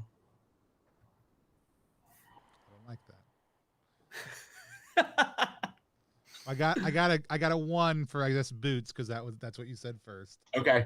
So you managed to avoid like everything except for the main thrust. Like so all the small tentacles, you're flipping around, you're flying all around. But like the core like trunk has like this horrible mashing teeth mouth. God, I love this, and I think I'm super excited about what's this headed from what my mind cannon is hoping for. Because I mean I don't know that I can actually make a bones roll. I've high second rolls before, so I rolled a 3 though, and so so it doesn't matter because the 3 is just a fail. If you had rolled a 4, we would have negotiated it right. Because now if you had one more darkness, and you would have not been able to because. Right. It's just crowns or fails when it's bleak. So take 4 damage. Cool. Tell me, can you describe to me what it's like when this thing hits me? It swallows you. Excellent.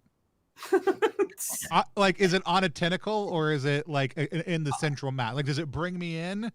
Yeah, like so it's got all these like these tentacles that are like flying around and pulling, but like it's like there's like a core tentacle, there's like a core piece that it pulls you towards. Excellent. Octopus style, where like all the tentacles just like but it was like grabbing for you, and then like you like flew, and then it was like space lizard attacking the Millennium Falcon. Or space worm. No. That's excellent. Yeah, absolutely. It's everybody else's turn, and skip me the next round also too. All right, so it's completely intense there. So all of you actually have an ability to attack it without repercussions. Okay. I had a question. Yes. If I have a piece of equipment, or if I use a star for a piece of equipment, can I toss it to another player?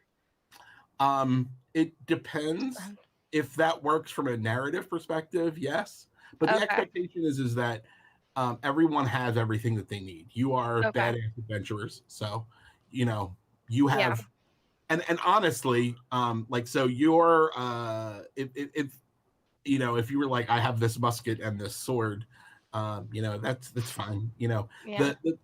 in the rules we have like a really like long kind of explanation of the idea of the fiction of a weapon, right? Because at the end of the day, it's are you rolling blades, and you know what is your effect die, right? Well, It can yeah. look like anything.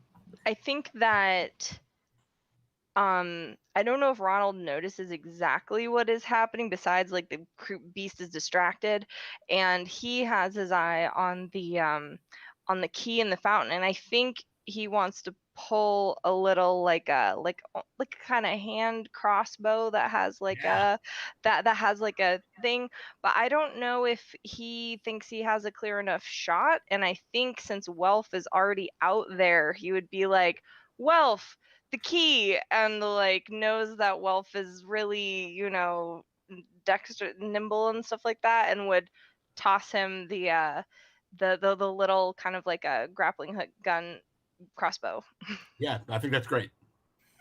An extended grabber hand, but in crossbow form. I think a crossbow and a back scratcher. Yeah. 30 feet of line. Something for, you know, a privateer. You're out. You're on a boat. You gotta grab the treasure and go. Like Somebody falls overboard, you gotta grab them and go. It's fine. Cool. Well, then I am going to try and use this cool, neat crossbow that has just appeared in my mittens. Yeah, give me a boots roll. Oh, good. Rolled off my table. I rolled a 6. That is your crown. It is. All right, so I'm gonna say that this does succeed because it's not paying. You know, you're kind of free and clear. So, so it shoots across and it connects to the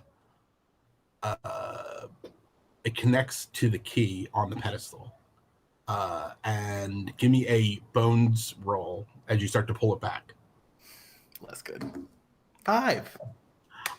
You pull it, and the key starts to come away from the pedestal, and then you see that it's literally the pedestal and the key are like the key is like connected to the flesh of the beast. So like as you're pulling it, it's like pulling as like on like a tentacle, like it's like and you are pulling it, you're holding it, but it is still connected to the monster.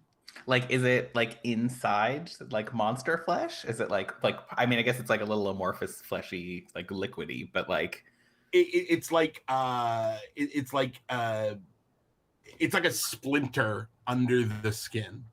Mm-hmm. Okay, cool. Bravo. Could I unlodge that for our friend Wealth? Yeah, give me a blades roll. Hell yeah. Let's see here. Yeah. That's gonna be a key for me. I think this is something that you have proven. It may not have been what the expectation of a white mage was, but it's definitely who Rava of the muscle mage. Pangola? the sun mages and their shield, the shield and sword combo. This is definitely something you can do. Let's say you slice into the beast and it rips through and it comes rolling over to Wealth. You now have this like large key made of a strange metal that's like covered in ichor and dripping with tentacle mucus blood. Just gives you thumbs up. Are you like collecting it in a jar? Are you like Yeah, like I just pull out an empty potion and I'm like I'm scraping. You guys are doing stuff, and I'm like, for later.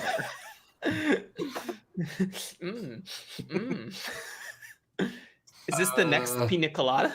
Yeah. Oh, no. My brain's like, acid, booze, acid. I'm not sure. Yeah. Blood orange. Cal, give me a bones roll. Oh God, where's the bartender? Oh no. That's fine. Nice. Do I have an opportunity to do anything before I make this bones roll? I'm assuming you would like to shape change. I was already planning on shape changing. I was just holding off till enough people had done other things for the payoff to work.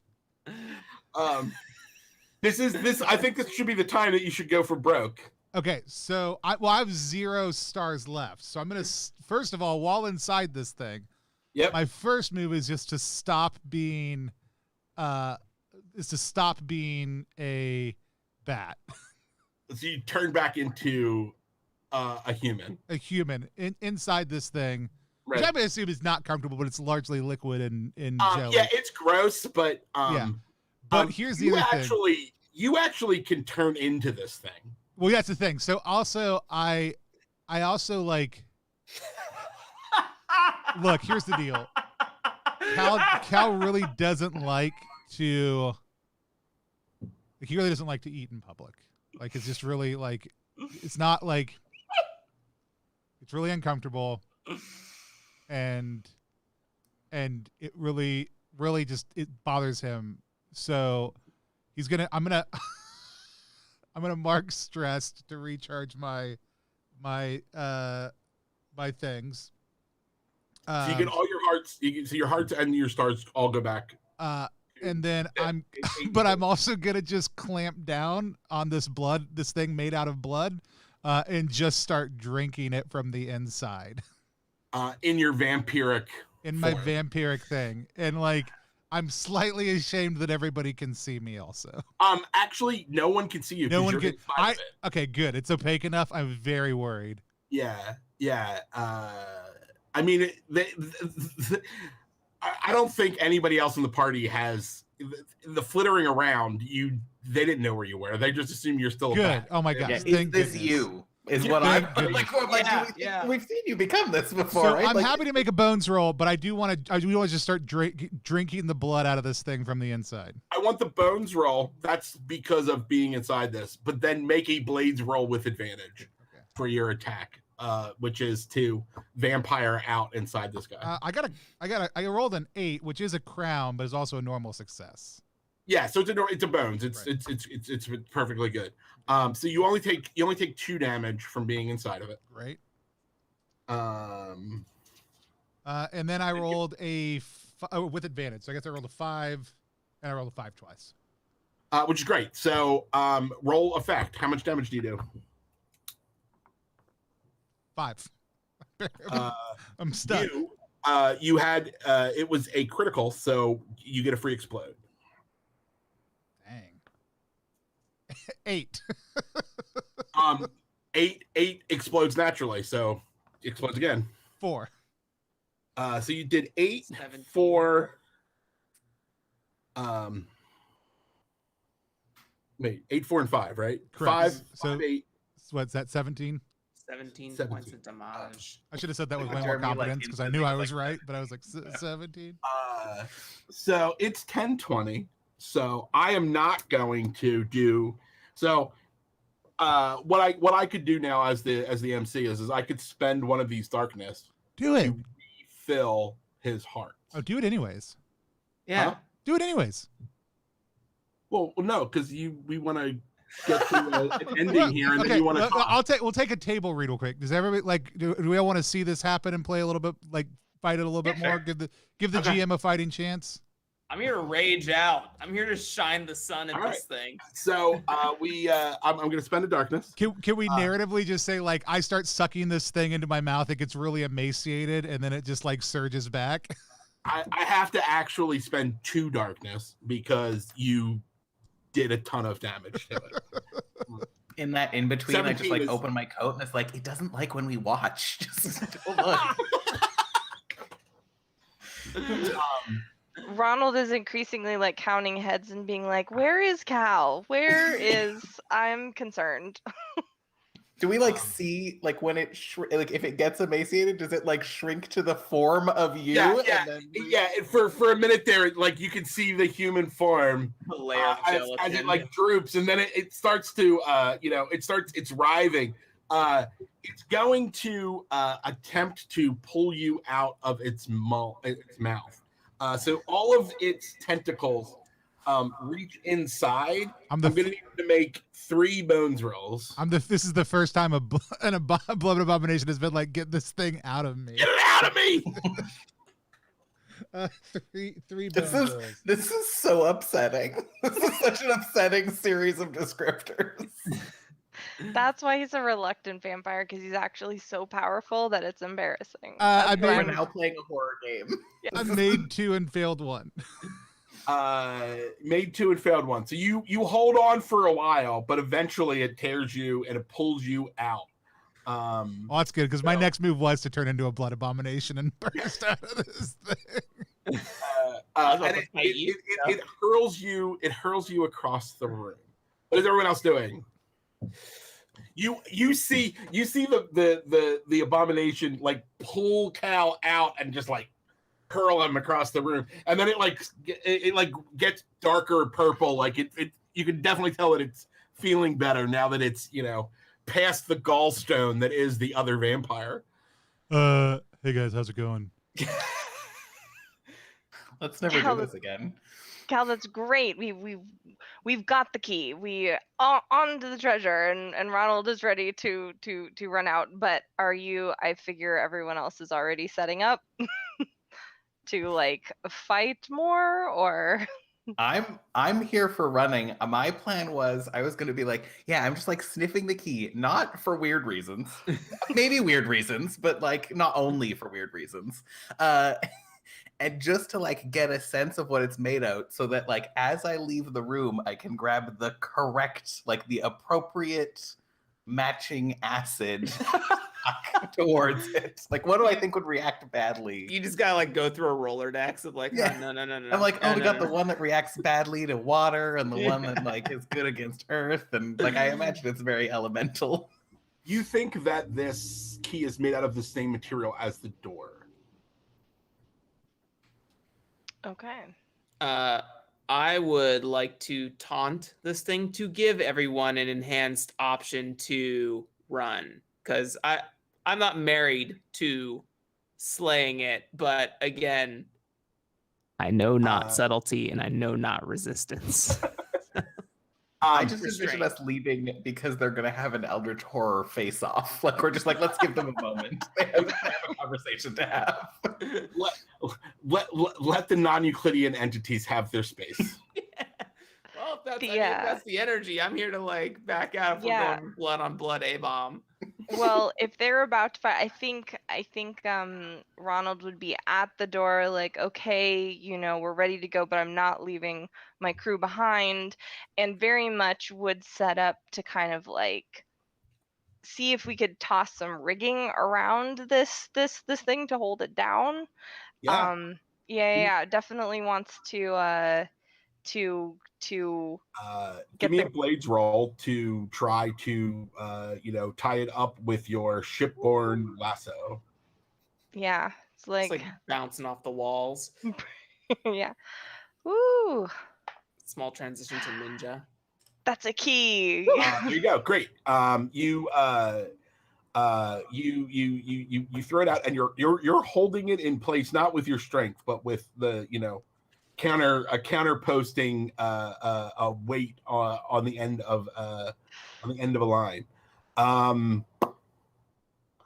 Rava, give me a bones roll, since you are attempting to bully the blood abomination. Such a bully. Absolutely. Yeah. So Unless you're trying to mentally taunt it. No. That's not Rava's way at all. Right. Zero This is chance staring. of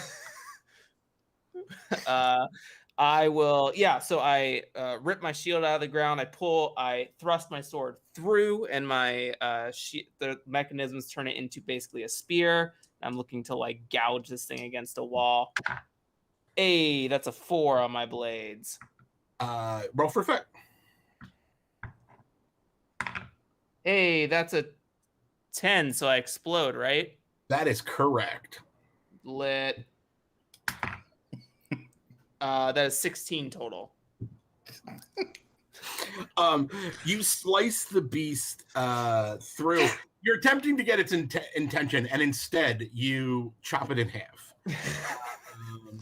It did take notice. It was being held, so you were able to do it. When that happens, Ronald like pulls the top half that he has had tied down, like it just like slides off in a gloopy abomination snail trail. By the power of grace, like covered. This room is just like covered in ichor and blood, and you see that the around where the base of the creature was, where the pedestal, it was like wrapped around the pedestal. That there are a number of small chests, which is the equivalent of 3 treasures. So you would go to 5 treasures. Spear of light justice. I think Ronald is hauling this, is kind of looking at that and looks at Cal and is like, honestly, I understand the reluctant part now, really. Everyone look away. What a dunk.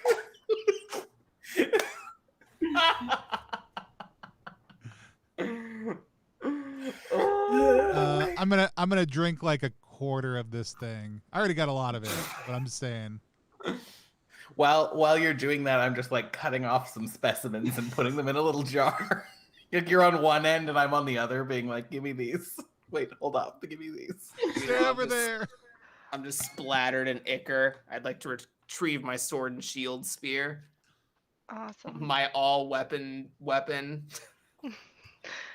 Ronald is definitely rooting through the chests, looking for something vaguely pearl-shaped, and is like, okay, it is treasure, though. That's great. Regular gold, that works. After we've get enough gold. After we've all done our character-based bullshit. This entire game. We could walk down. That's all. I mean, people are like, oh, OSR, like it's not like flavored stuff. There's no story there. OSR is just as story forward as ND is. It's just a lot more mapping and trying not to die. Also, the difference between OSR story and indie story and story game actions is in OSR there aren't rules about it, right? You and a strong decision that we did with Mazes was to say where we can allow the narrative to just exist and it doesn't need rules, don't complicate the space with rules, which I think a lot of indie games make mistakes in the fact that they create rules to drive story activities, and what they end up doing is partially playing the game for the players. Right. It's not the intention, but that's what ends up happening is people feel those rails. Right. It's one of those things that I think all old OSR had kind of people are just like always like, you know, the moment I add skills into a game, I limited the ability of the player to come up with solutions, because now instead of saying what I was going to do, now I go, oh, well, make me, if you don't have horsemanship, then you don't know how to ride a horse. Right. Whereas, you know, so we gotta open the door. Is that where you're going, Tony? Yeah, after all of our character bullshit and a good design conversation, let's go open that door. You put the key in the door. The door opens seamlessly, and there is a stairwell made of wood and it looks like rare woods, like very like going up. Like this is definitely some. The walkway up to the stairs and then the stairs going up this is opulent, way beyond anything that you saw in any of these other places. So Rich mahogany. we should Hardwood, rich mahogany. we should rip out each of these stairs after. Yeah, I was like, we step should on it tear all down the the way out. stairs. Yeah. So each stair is a treasure, is what I'm hearing. Yeah. We don't want to get encumbered, so we only need 2 stairs. So yeah, I'll not make my way up front. I'll get behind Rava. I'm just walking. When you reach to the top of the stairs, there is a portal back into the palace that you had been exposing. It's behind a statue in one of the areas or inside a bedroom deep in the palace, and you believe that this may have proven why that there was a vampiric overlord that once ruled in this palace. This was his secret passageway to vampire stuff. Yeah. You just came in a very different way than what the expectation was. Cal, If we had Cal, come down the stairs. Cal, Yeah. was this your dad? I don't want I don't want to say it in front of That's the not others. how we talked about. That's not how it works at all. Well, And also, I don't want to talk about it. how does okay?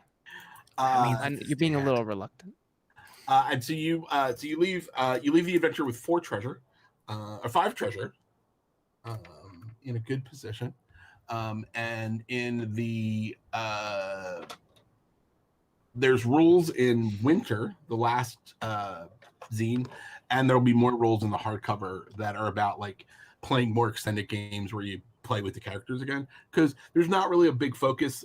Mazes is designed like this for us to sit down, create characters, and play a game without any need for anything else. But there is a desire for a little advancement and some other things that people really do enjoy. So we are adding some of that. That's awesome. In the new version. I love it. Well, we're going to do a little thing that we do here on the channel called Reaction Roll. Reaction Roll is a live stream within a live stream. It's our chance to sit down with the designer of a game that we just played, talk about what our experience was, and ask them some questions. Today, we are sitting down with Chris from 9th Level and talking about Mazes, which is live on Kickstarter right now. I had a great time playing, but I'm excited to hear what everybody else's experience was. Before we dive into that, though, Chris, for anybody who's just joining us or watching this later, give us the elevator pitch for what Mazes is. Sure. Mazes is a return to what was great about classic gaming circa 1979, but with the benefits of a 2021 rule set. So it's about playing dungeon crawls in weird fantasy where you don't know what all the monsters are and everything is new and strange.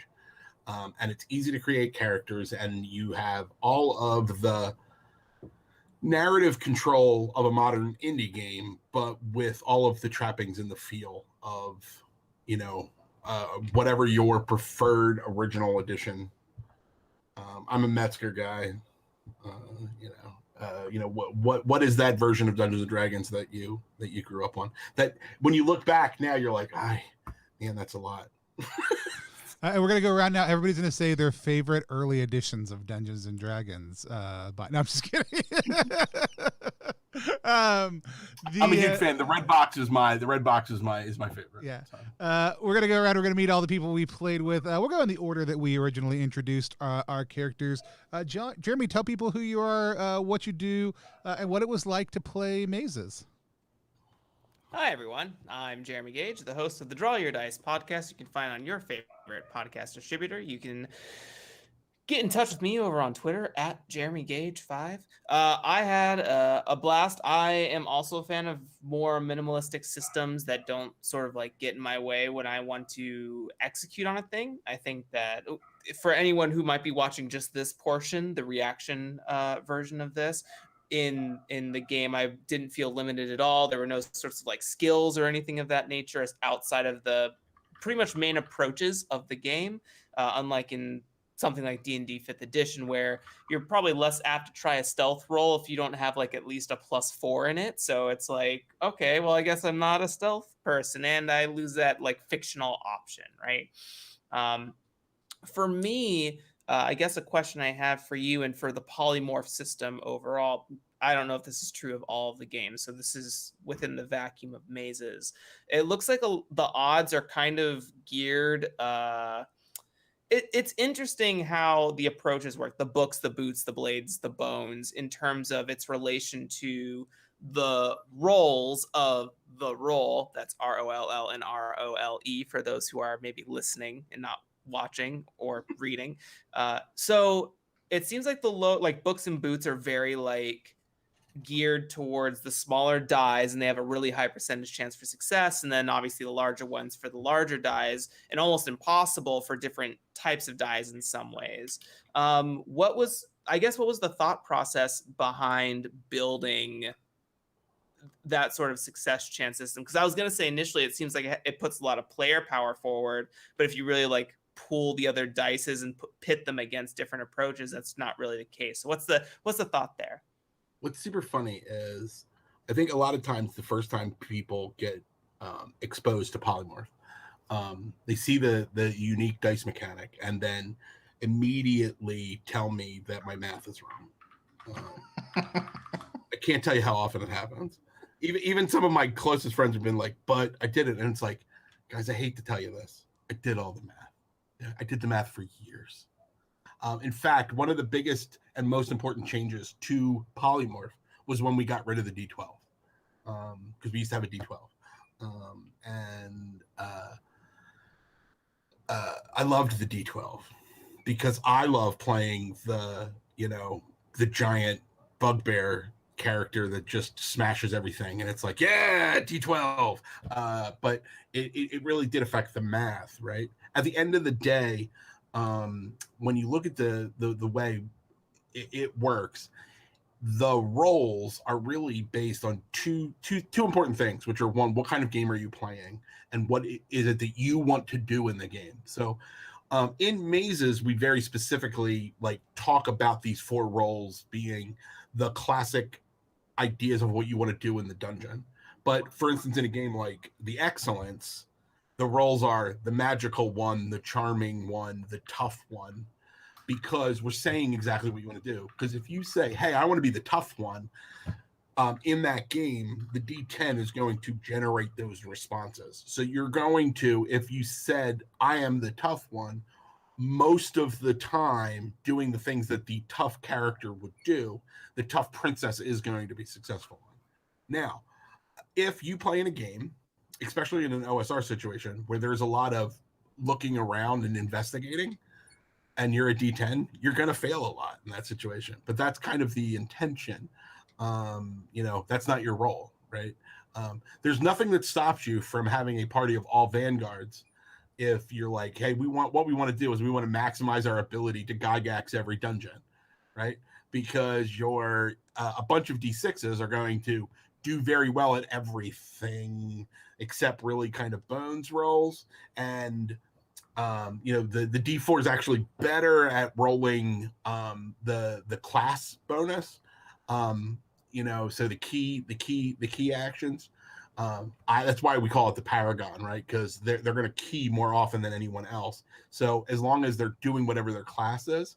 So in this case, like Danielle didn't do a lot of attacking, but if Danielle had, those keys would have been successes in Blades rolls because she was playing a pirate captain, right?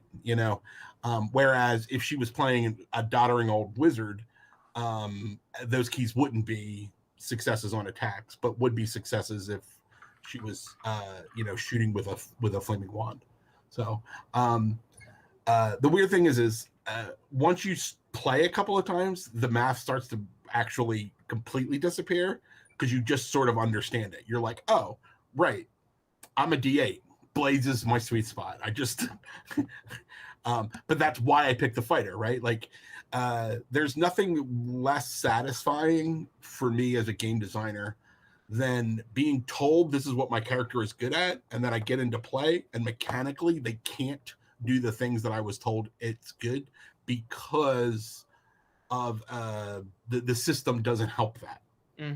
Right?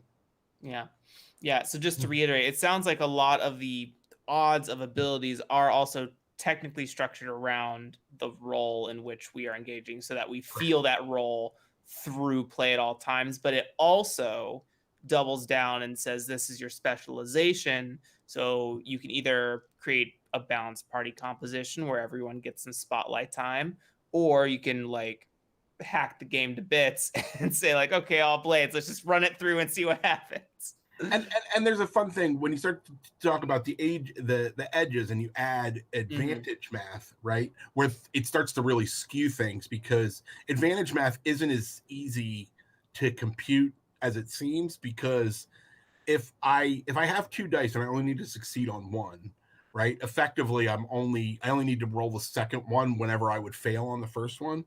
So it's always an ablative plus to that overall standard, which gets kind of really crazy. But so with edges and the edges that you add to your character, like to what you were just saying, Jeremy, you can specialize on your role. I am the tomb robber and I am fast and agile, right? Well, I'm really good at running away from traps, right? But if you ask me to do anything else, it's not what I do, right? I've spent all of my points in this line. Or you can do the opposite, right? Which is I'm the sentinel, but I'm lore-wise, right? So I'm gonna do okay on books rolls because I'm adding an extra 20% or so, even though I'm rolling a D10. So my success rate is like 45%. So it's pretty decent. So thank you very much. That's a great question, and I thought you definitely in game we're definitely right on the I get how the fiction of this weapon works. I get to explain how this works. Thank the moment you put your shield and you were like, and then stuff pops out of it, I was like, German's got it. I'm here to push it. Thank you. Let's go to Max next. Max, go ahead and tell people who you are, what you do, where they can find you online, and what it was like playing mazes.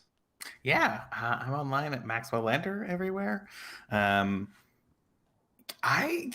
was playing the Vanguard, and I had a hoot. And as Tony so succinctly put it, I just was on my character bullshit the entire time.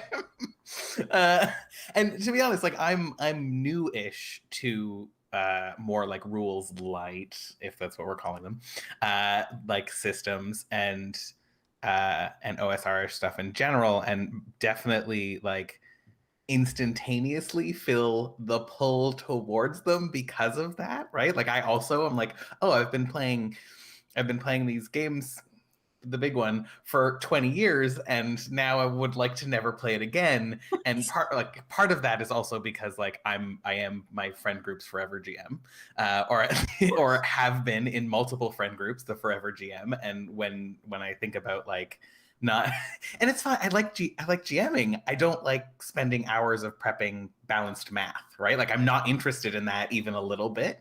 And like prepping narrative things is super fun, and like writing scenarios is super fun, and thinking about all of those creative outlets is super fun. But then having to like spend, multiple hours per every hour of game to like make sure that you have all the prep prepared to go wherever it can go, I've always found really, and I know some people don't do that. That's how I make myself feel confident in within those systems, right? But like those are things that no longer, they've never really appealed, but now have this like, there's an out to this line. And it is these kinds of games where it's like, what do you want to do? Just do it. And probably that'll be fine. Like just be the ones that actually just let you be fully whatever it is that you want to be, even if that's a weird potions drunk. Is that what I am now? Is that potions drunk?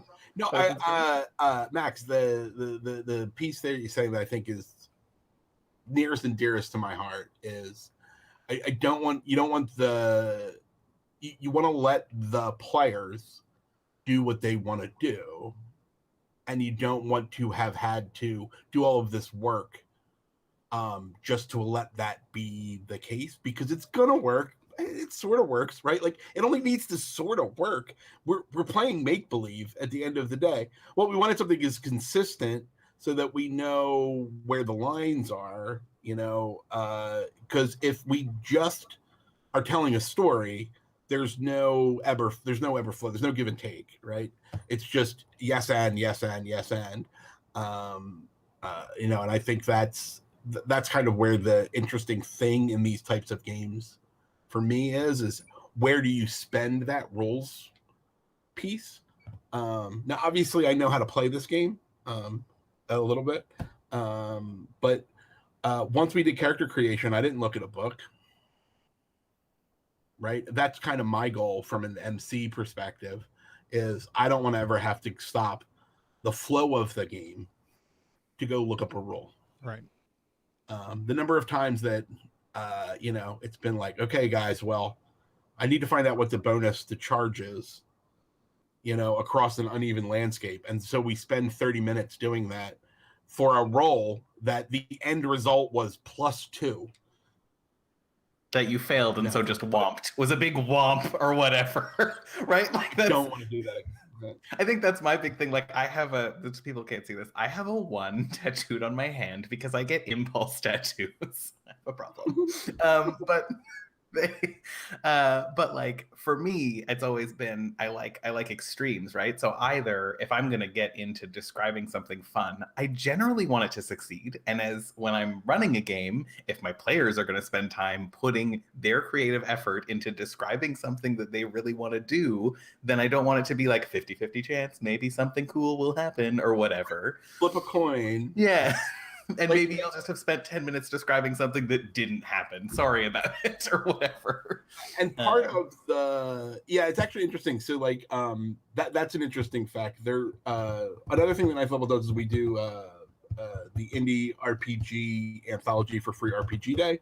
And in this year's one coming out, we have a polymorph game by a designer named Nat Misnar called Ball of the Wild, which is a game about the animal kingdom's version of drag, like where animals dress up as other animals. And in that game, the idea is that you roll at the beginning of the scene to see if you succeed or fail before you do any description.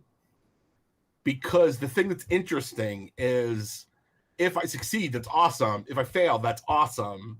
Just let me know. Is this an amazing scene, or is this just a horrible, dramatic debacle? Because I mean, that's what it's all about. So I also, there's nothing worse than spending all this time being like, this is what I do, and then the result is no. And it's interesting. It's interesting because I was thinking about the math also in response to what Jeremy was saying. And like, if you're looking at blades and you're looking at a D8, it's like, there's only 2 things you can roll that wouldn't happen. Like, the chances of not having something spectacular happen or what you described is really low, which I am instantly very into. If you are the fighter, you should be hitting, right? There are some pieces, excuse me, especially if you're playing in a long time, there's lots of different ways to create advantage and disadvantage situations.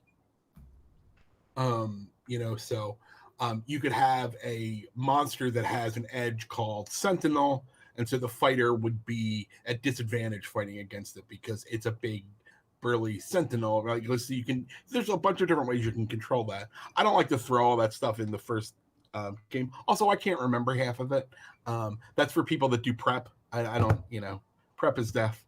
Our other main maze controller, Patrick Klepp, he's the prep guy, right? So like, he wrote a lot of these monsters and he's done a lot of these things because when he's doing that work, he knows that he's going to sit down, he's going to write an adventure, he's going to populate it with monsters, he's going to have these effects for these monsters, he's going to know what those monsters can do ahead of time, because that's what makes him comfortable to riff and play with people over a couple hour period.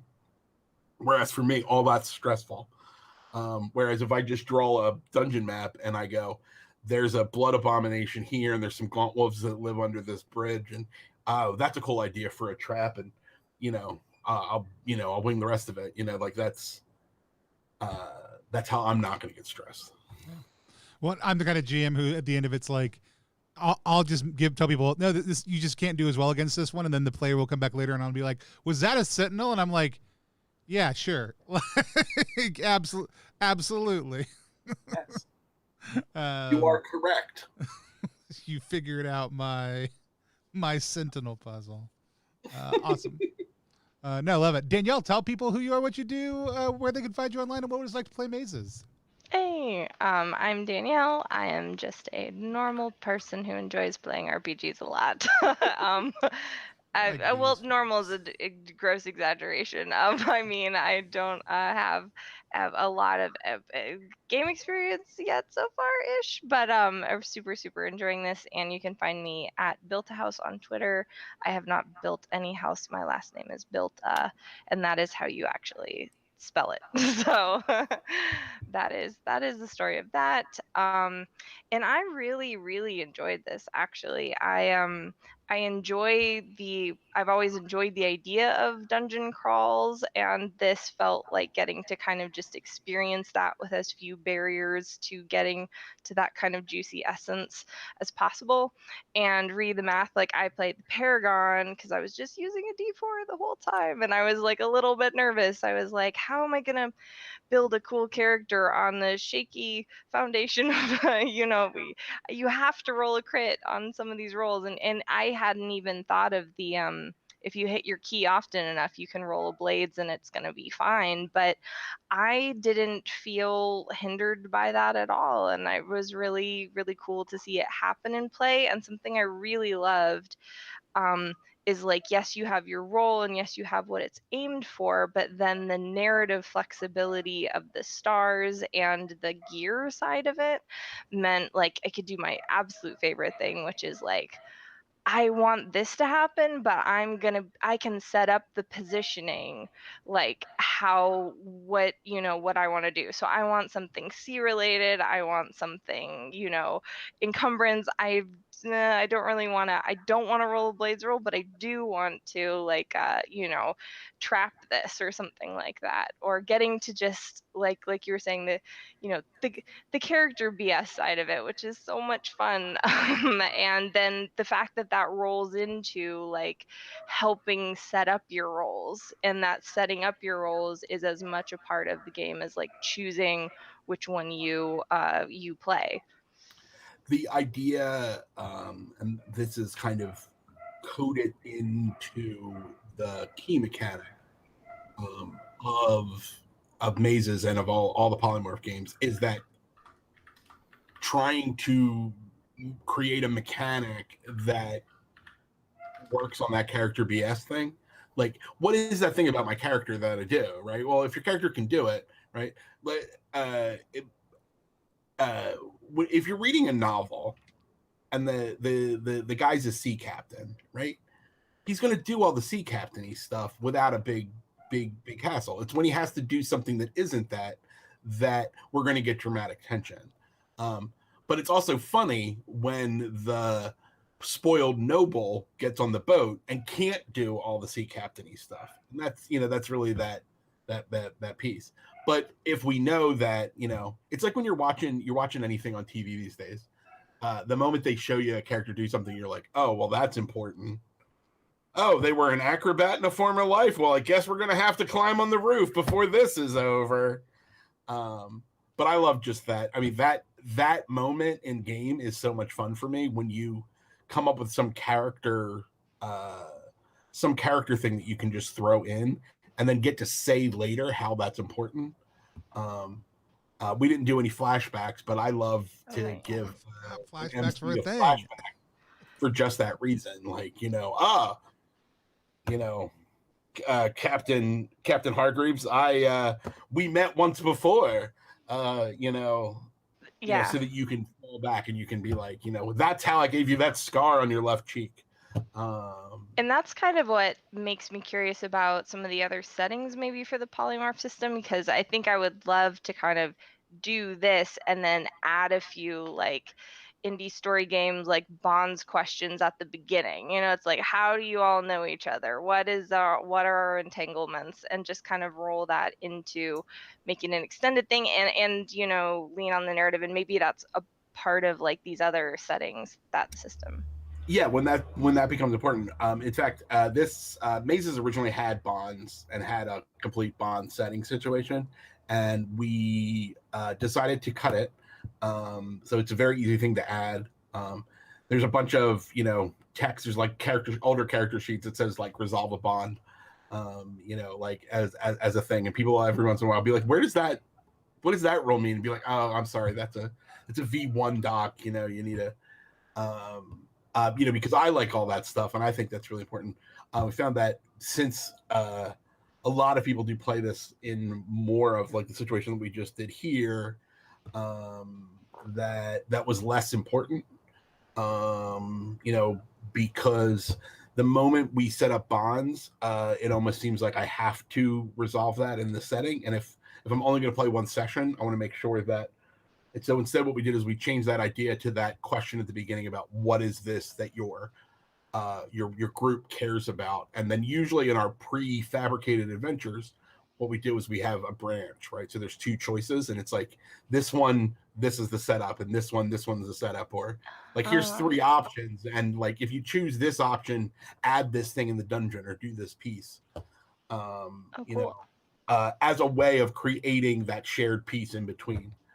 But that being said, every different version of that you're doing, you can do lots of different things with the polymorph system. And so if you were making a game that was going to be far more about interpersonal relationships or something, or social combat or something like that, you could easily just add those mechanics to it. So it did feel it did feel like our choices at the beginning impacted, like answering that question did something or meant something, it impacted the darkness, etc. The in our Rebel Scum game, the setup in the beginning is it's so in that game, like the primary mechanic is it's not Star Wars, I swear, it's Star Wars. It's about punching Nazis in the face, and so you generate stars by punching Nazis in the face.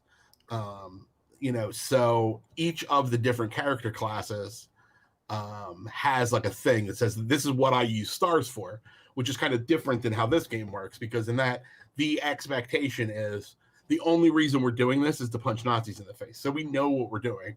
But in that, that has a series of bonds because each character has like I'm connected to this other person, because it's important to telling that kind of cinematic, because again, there is that I do want to resolve all those bonds because that's the story, right? Because other than the story, it's just that and punching Nazis in the face, right? And there's a Max, what were you gonna say?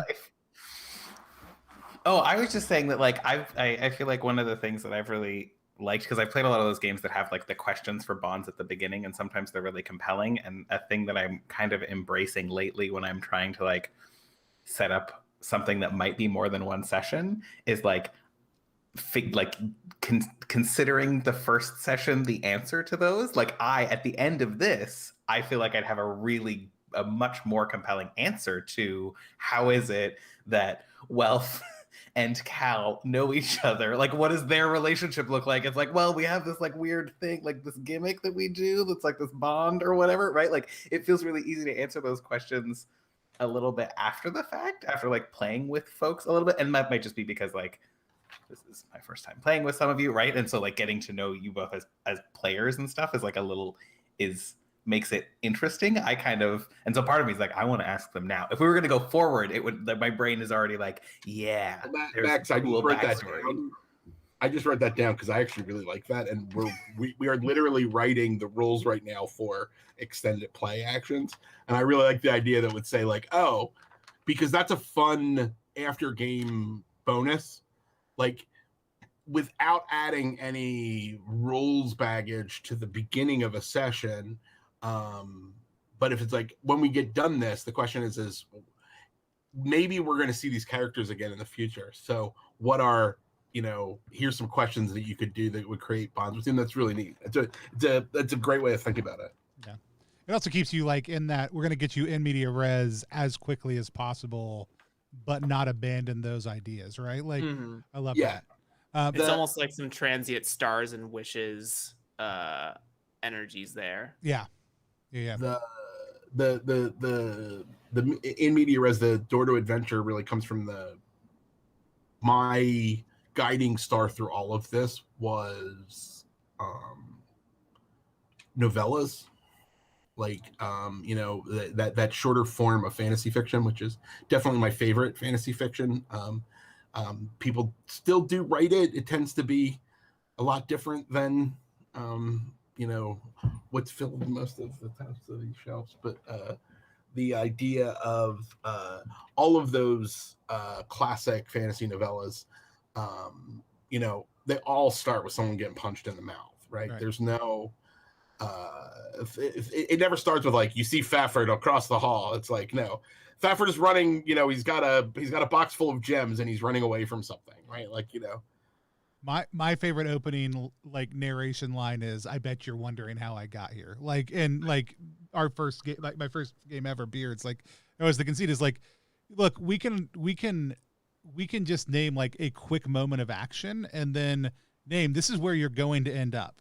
So like when we flash back to decide how you got here for the next 45 minutes, that's fine. Like anything that we want to have happen leading up to this is fine, but we've already established in the fiction you're going to end up here, and you can not like it, you can like it, whatever else, but this is the point we're going to, and then we're going to move beyond that point and play.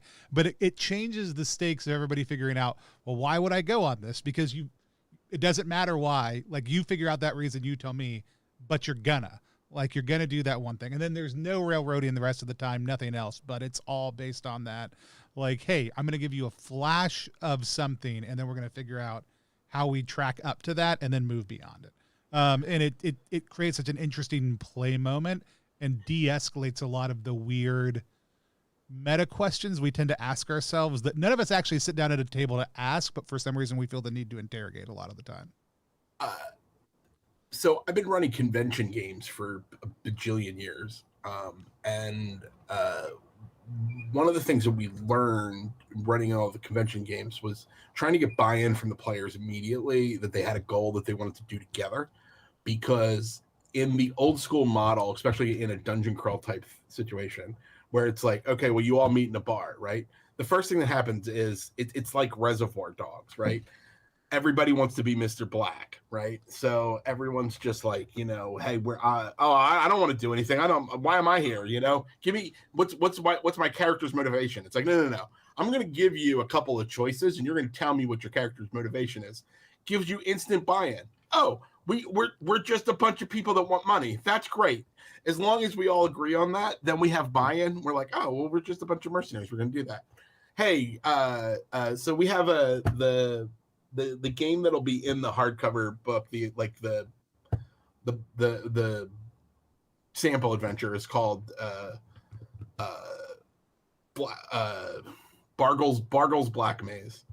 And the question is like, are you going down there because Bargle wronged you, or are you going down there because you're gonna rob Bargle? Like, is it there's an evil wizard, I want to take his stuff, or there's an evil wizard and he was evil to me? So we just ran a game and the guy was like, he killed my mom. And then of course everyone was like, oh, Bargle must die. He killed Burns' mom, and then it was like a totally different game than when it's like, oh no, Bargle's got good shit to steal. We're going to steal all that stuff from Bargle. And all the flashbacks are just people remembering tender moments where Ben's mom was really nice to them and motivating the story. But that's the thing, like creating, so figuring out methods in play, and like my design ethos in a lot of ways could be codified as like as far as a lot of the terms OSR inspired with indie sensibilities, right? Same type of thing as mazes with different mechanics and all that. But I mean, like, that's such like giving people the impetus for why this matters, letting them make that choice, but also just starting out with the clear thing, like saying like, here is the thing and the thing is bad. Bargle is a jackass. Now you tell me why he's a jackass and why you hate him. Why is he a jackass? Right. We know he's a jackass. Right. but then all the abilities for the character BS to come forward of, yeah, like go ahead and spend a point on a flashback just to tell me about the pie that Ben's mom made you one time, and then how crushed you are that you're never going to taste that sweet pie again. Like those types of things become anthems in play that drive amazing narrative forward. I had somebody the other day try to tell me that like not doing a million hours of prep creates less cohesive and less narratively driven games. And I was like, you're insane and a monster. What you mean is you can't force your friends to play the exact story you have in your mind if you don't do a million hours of prep and then force them into it. What I am telling you is that people can agree on what the narrative reality of something is and consistently drive a cohesive story forward if everybody agrees to do that and not be a jackass, which if they don't want to do that, then that's so great. There are other games out there in the world for them. No one has ever told a cohesive story in a role-playing game. What? No. No. Wait. They, But actually, Yeah. Real quick, the I read the Dragonlance Chronicles. That's a great example, right? They wrote 3 novels based on 11,000 dungeon modules, and there is no consistency. Like it's like, why are we in the forest now? Why are all the elves evil? Like, where did this? There's no setup for this. What color mage are you this time? When was that a thing? So, I think that's my favorite thing about indie RPGs and just RPGs is like the fact that you can all come to the table and like someone is like, I want to play a really crafty goblin who has horrible mercenary motives, and someone else is like, I want to play a giant fluffy wizard who loves everyone in the trees and everything equally. And those two characters in real life would never have any reason to cross paths or be friends or have anything in common, but you can say at the table like, okay, so what did, Kraken the Goblin do for you that saved your life one time? And like we just have like they just are friends now. Like you just make the connections happen that would never happen otherwise. Reasonably, Jeremy's character's entire reality is going to kill me at some point in time. Like I am a vampire and he is a sun mage, and that's not. Bro, I was like, are we gonna fight in this dungeon? I was like, you know what? I'll just let it be. But there's so much fun. Anyways, we could talk about it forever. I had a blast. I loved watching Danielle. This is not what I normally do when I usually just talk about the game, but I'm going to talk about a couple moments. I love watching Danielle like work through both the Paragon thing and some of the OSR stuff. I loved watching Max just get into the character bullshit side of things and play through that, but in some really just like narratively fun ways that still like drove the story forward and embraced like, oh, really bad rolls. Okay, cool. Like, no, I like just going deeper and deeper into this is a spa, like was such a good series of failed rolls that just built and built and built on each other. But I also loved watching Jeremy like interrogate the design process in play, like which is great, like which I love watching. Anytime we do a stream and we have a player on, and this is anybody who's a player on the streams, please know, like we just like push the system, ask the questions, try to do the things, find out. Like we're playing with a designer, so you're going to get a real answer in the moment about how things work. And it was really great to like watch those firm bounces up on Chris of like, no, that's not how that works, but I love that. Here's how you would do that, or something close to that if you want to do that, right? I love it was such a great play experience, and for me, like the actual focus of my design is always what's the experience people are going to have when they sit down and play. Mazes is such a great project for that. I also like I want to like if we had more time, I would ask a million things. I think there's 2 things I would want to know more about, and if anybody else has any questions, they can toss them in after this also too. One is the development process, right? Like you talked about it a little bit going into it, and that was like, hey, you released it was a subscription from the get-go, right? Or was it a 4-pack? So in Zine Quest 1, we did you got 4 zines. It was the 4 zine pack. 4 zines. Then this last one you did a year. In Quest 2, we did a subscription where you got. Our intention originally was like you would get a book every 3 months. It didn't quite work that way, but it was like 2 months, then 3 months, then 1 month, then 2 months. Then primarily because we're trying to get things, in time. But we went at it with the design idea of it being a subscription. In a lot of ways, it was also to kind of mimic the way that the original Dungeons and Dragons zines came out. Yeah.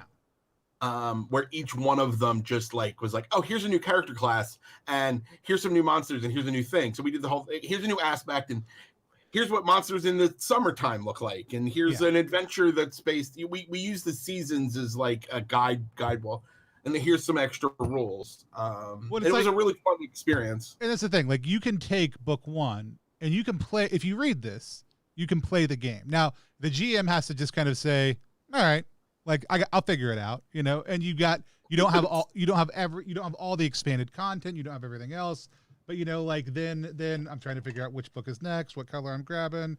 That's mazes. That's 3. Purple's 2. You've got this book that this adds more about magic, specifically additional classes, additional pieces around how the magic works. Then you've got the actual monster pieces that come out. You've got the actual then you've got the kind of a little bit more strict GM side of things. It's also got a lot of just different expanded pieces to help people understand, hey, here is what you are doing. And then all the season content, that is 100% what I feel like Zine Quest was trying to capture. And I loved watching y'all just go at it hard, instead of doing it in a different way. And then now you're taking it and you're putting it into a hardback book. So you talked about it being an indie heartbreaker. That's my long way of asking the question. Was your hope eventually to build to this point, or when you started saying, hey, we're going to put out these 4 zines, would you ever have imagined an almost $100,000 Kickstarter for hardback? We kind of thought the zines would be it. I've always wanted to do my first foray into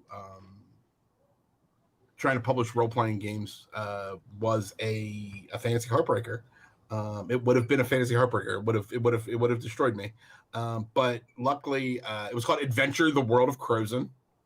So there you go. You can't get too much more fantasy heartbreaker than that. We took it to Origins, and a bunch of people played it, and they were all like, "Oh man, this game is great!" And it was at a time when second edition was dying, and people were just dying for some real good fantasy content. And it was the same Origins where WotC announced that they bought TSR. And so we went to the big bar and we just cried ourselves, over martinis and Guinnesses. And, we ended up making a humor game. We made Cobalt Ate My Baby. We made that for a bunch of years. And we've had the best time with that and made all kinds of wacky, humor games. And, when we made the Polymorph System, our first thought was to make games that were fun and funny. But in my heart, I wanted to make a classic game. And I'm also the graphic designer. So I wanted to play in this graphic space. And my other co-designer on the excellent Adriel also loves, they're 100% in love with this art style and doing these things. So we had a great time doing that. And so we were going to be very content with the zines, but then people started buying them, and then we were sold out, and we did a reprint, and then that sold out. And then IPR and other people were hey, yeah, we'd like another 100. Okay. And we were used to that with Kobolds, because that's a game that's been out for a really long time. But so when we decided to do the Kickstarter for a hardcover, it was really, I made a joke earlier, it turns out that people like things that are like the things that they like. That was my comment after watching the advertising for the hardcover, because we did some advertising on Facebook, and it was just our numbers just jumped immediately, because it was oh, people can grok this. They understand what it is. And then they see, oh, it's got a different kind of thing, a different kind of angle. I love it. Well, just as another note, if you're a designer out there, people always ask me hey, what's the best place to market? And I always tell people Facebook. And if you disagree with me, you're wrong. It's the best for conversion. You can put money into ads, and if they're well done, you're going to get money back. If they're not, or you've got a bad product, that's a different thing. It doesn't matter where you market at that point in time. If you have a bad product, there's no advertising that can help you. Right. But if you have a decent product, it's amazing what artificially intelligent machine language learning advertising models on the platform that knows every fucking thing about you. It knows everything about you. Yeah. It's amazing what that can do. So, amazing guy named and Dennis. if you're not a game designer, you ever bought a game through an ad, thank you so much for being on Facebook and letting all that information flow freely. The other thing was just really quickly, you had mentioned you view Polymorph. I think you said less as a system and more as a framework. Tell me more about that. So, in fact, we are working on a document. It's called Sort of Polymorph, the Systems, Worlds, and Other Resources document. Polymorph is both broader and simpler than what Mazes is, right? So what we've done is we've created a couple of different ways. The core resolution mechanic. I am one die.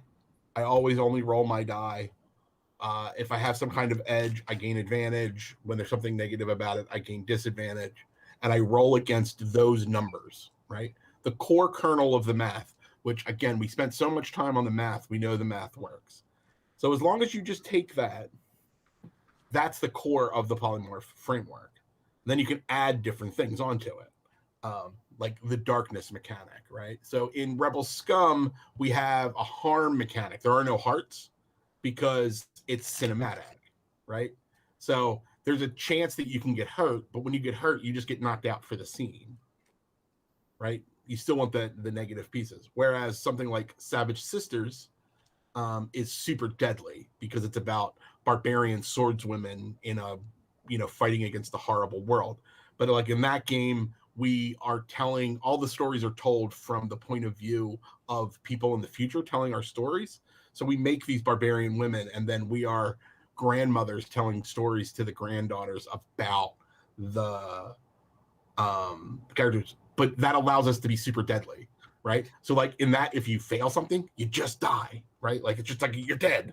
Because it happened in the past, right? It doesn't, okay, we're just going to be a different sister in the next scene. But that allows us to have games from, those extremes. We have the excellence, which is light and fluffy, it's joyful. To Business Wizards, which is sardonic and just completely, every time you fail in that, you take a condition exactly like Mazes, except the conditions are like crabby, overworked, existential. And eventually you have to go and work from home. So you're only allowed to interact with other players by writing Post-it notes. So you're not allowed to talk. You can, if you're playing it online, you're only allowed to use the chat window. That's great.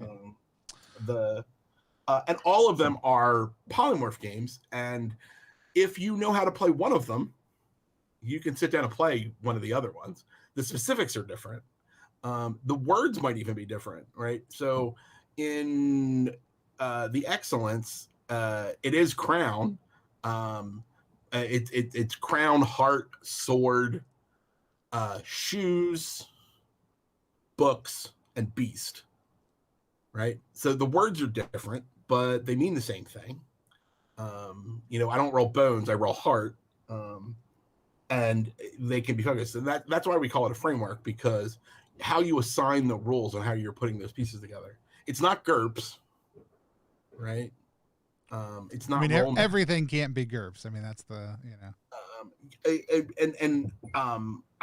we didn't set out to make something universal, right?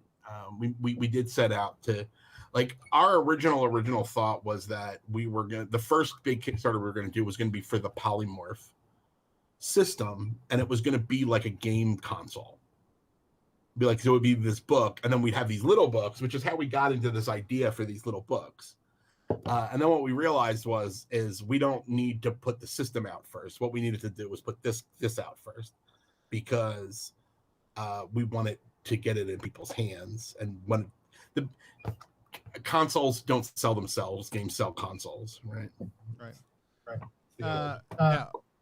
I love it. Any other questions? No, just thank you for like letting me like D4s more now, because I am. did not If, like if them. I've done nothing else except make you like D4s more, my job is done here. It's They're great. not just caltrops anymore. I love it. My second favorite die. I love it. I had a blast. I am super looking forward to getting to play some more around the table. I'm really glad that people are getting vaccinated also out in the world. We don't talk about it a lot because at some point Chris and I will actually get to hang out in person more than likely in the near future. Be awesome, man. And so the Kickstarter is live right now. If you go to the link right down below, Max, you check that out. We also dropped it in the description of this video as well. So if you want to click there instead, you absolutely can. It's got 9 more days ish, 12 more days. Yeah, next Wednesday. I can just look to. Telling me 8 right now. And 8 so days. they're 8 days. And it's been popping off. I backed early. I'm super looking forward to getting the hard copy, even though I have some of the other pieces to see what y'all have done to continue to evolve the system. I also can't wait to years from now, when the same way that people debate is something a PBTA game or not, people will be debating, is this a polymorph game or not also too. And so it was actually, this was great. We had a question in one of the AMAs that we've been doing, and someone said it was a PB, how do they, right, PBM, PBNJ. PM. They had some letter codes, and we were like, are they talking about play by mail? And then we were like, oh no, they're referencing powered by polymorph. Yeah. PBP is what they had. And we were like, what is that? Oh, powered by polymorph. Oh, sorry. You're giving us you're telling us that it's our own game. I got you. Yeah. You're completely confused. We're like, play by post. Was that what that stands? PBP. Anyways, I'm looking forward to seeing how the different things develop. Once again, if you want to check out anything that we're doing, please do. Just FYI, we have been doing actual play live streams every Wednesday of Down We Go. We did just fund Down We Go. If you want to go check that out, go check out our itch page to do that. However, we're going to be taking a break this Wednesday. We had a death in our family, so we have family members coming in town, and so we're going to take Wednesday day off. Though we do have a stream that evening, and we may have some changes to the schedule later on this week, just because we'll have a lot of family in town that we'll be spending time with and taking care of. So with that said, just keep an eye out on our social media channels at +1EXP for any of that. Again, if you want to help support the channel, you can become a content champion. Go to ko-fi.com/+1EXP or click the link down below if you're watching over on Twitch. We have never ever figured out a good way to close the streams, and at this point we probably won't. We just wave goodbye to the audience until I take us off. Thanks everybody for playing. We'll look forward to next time. Bye. Bye. Bye.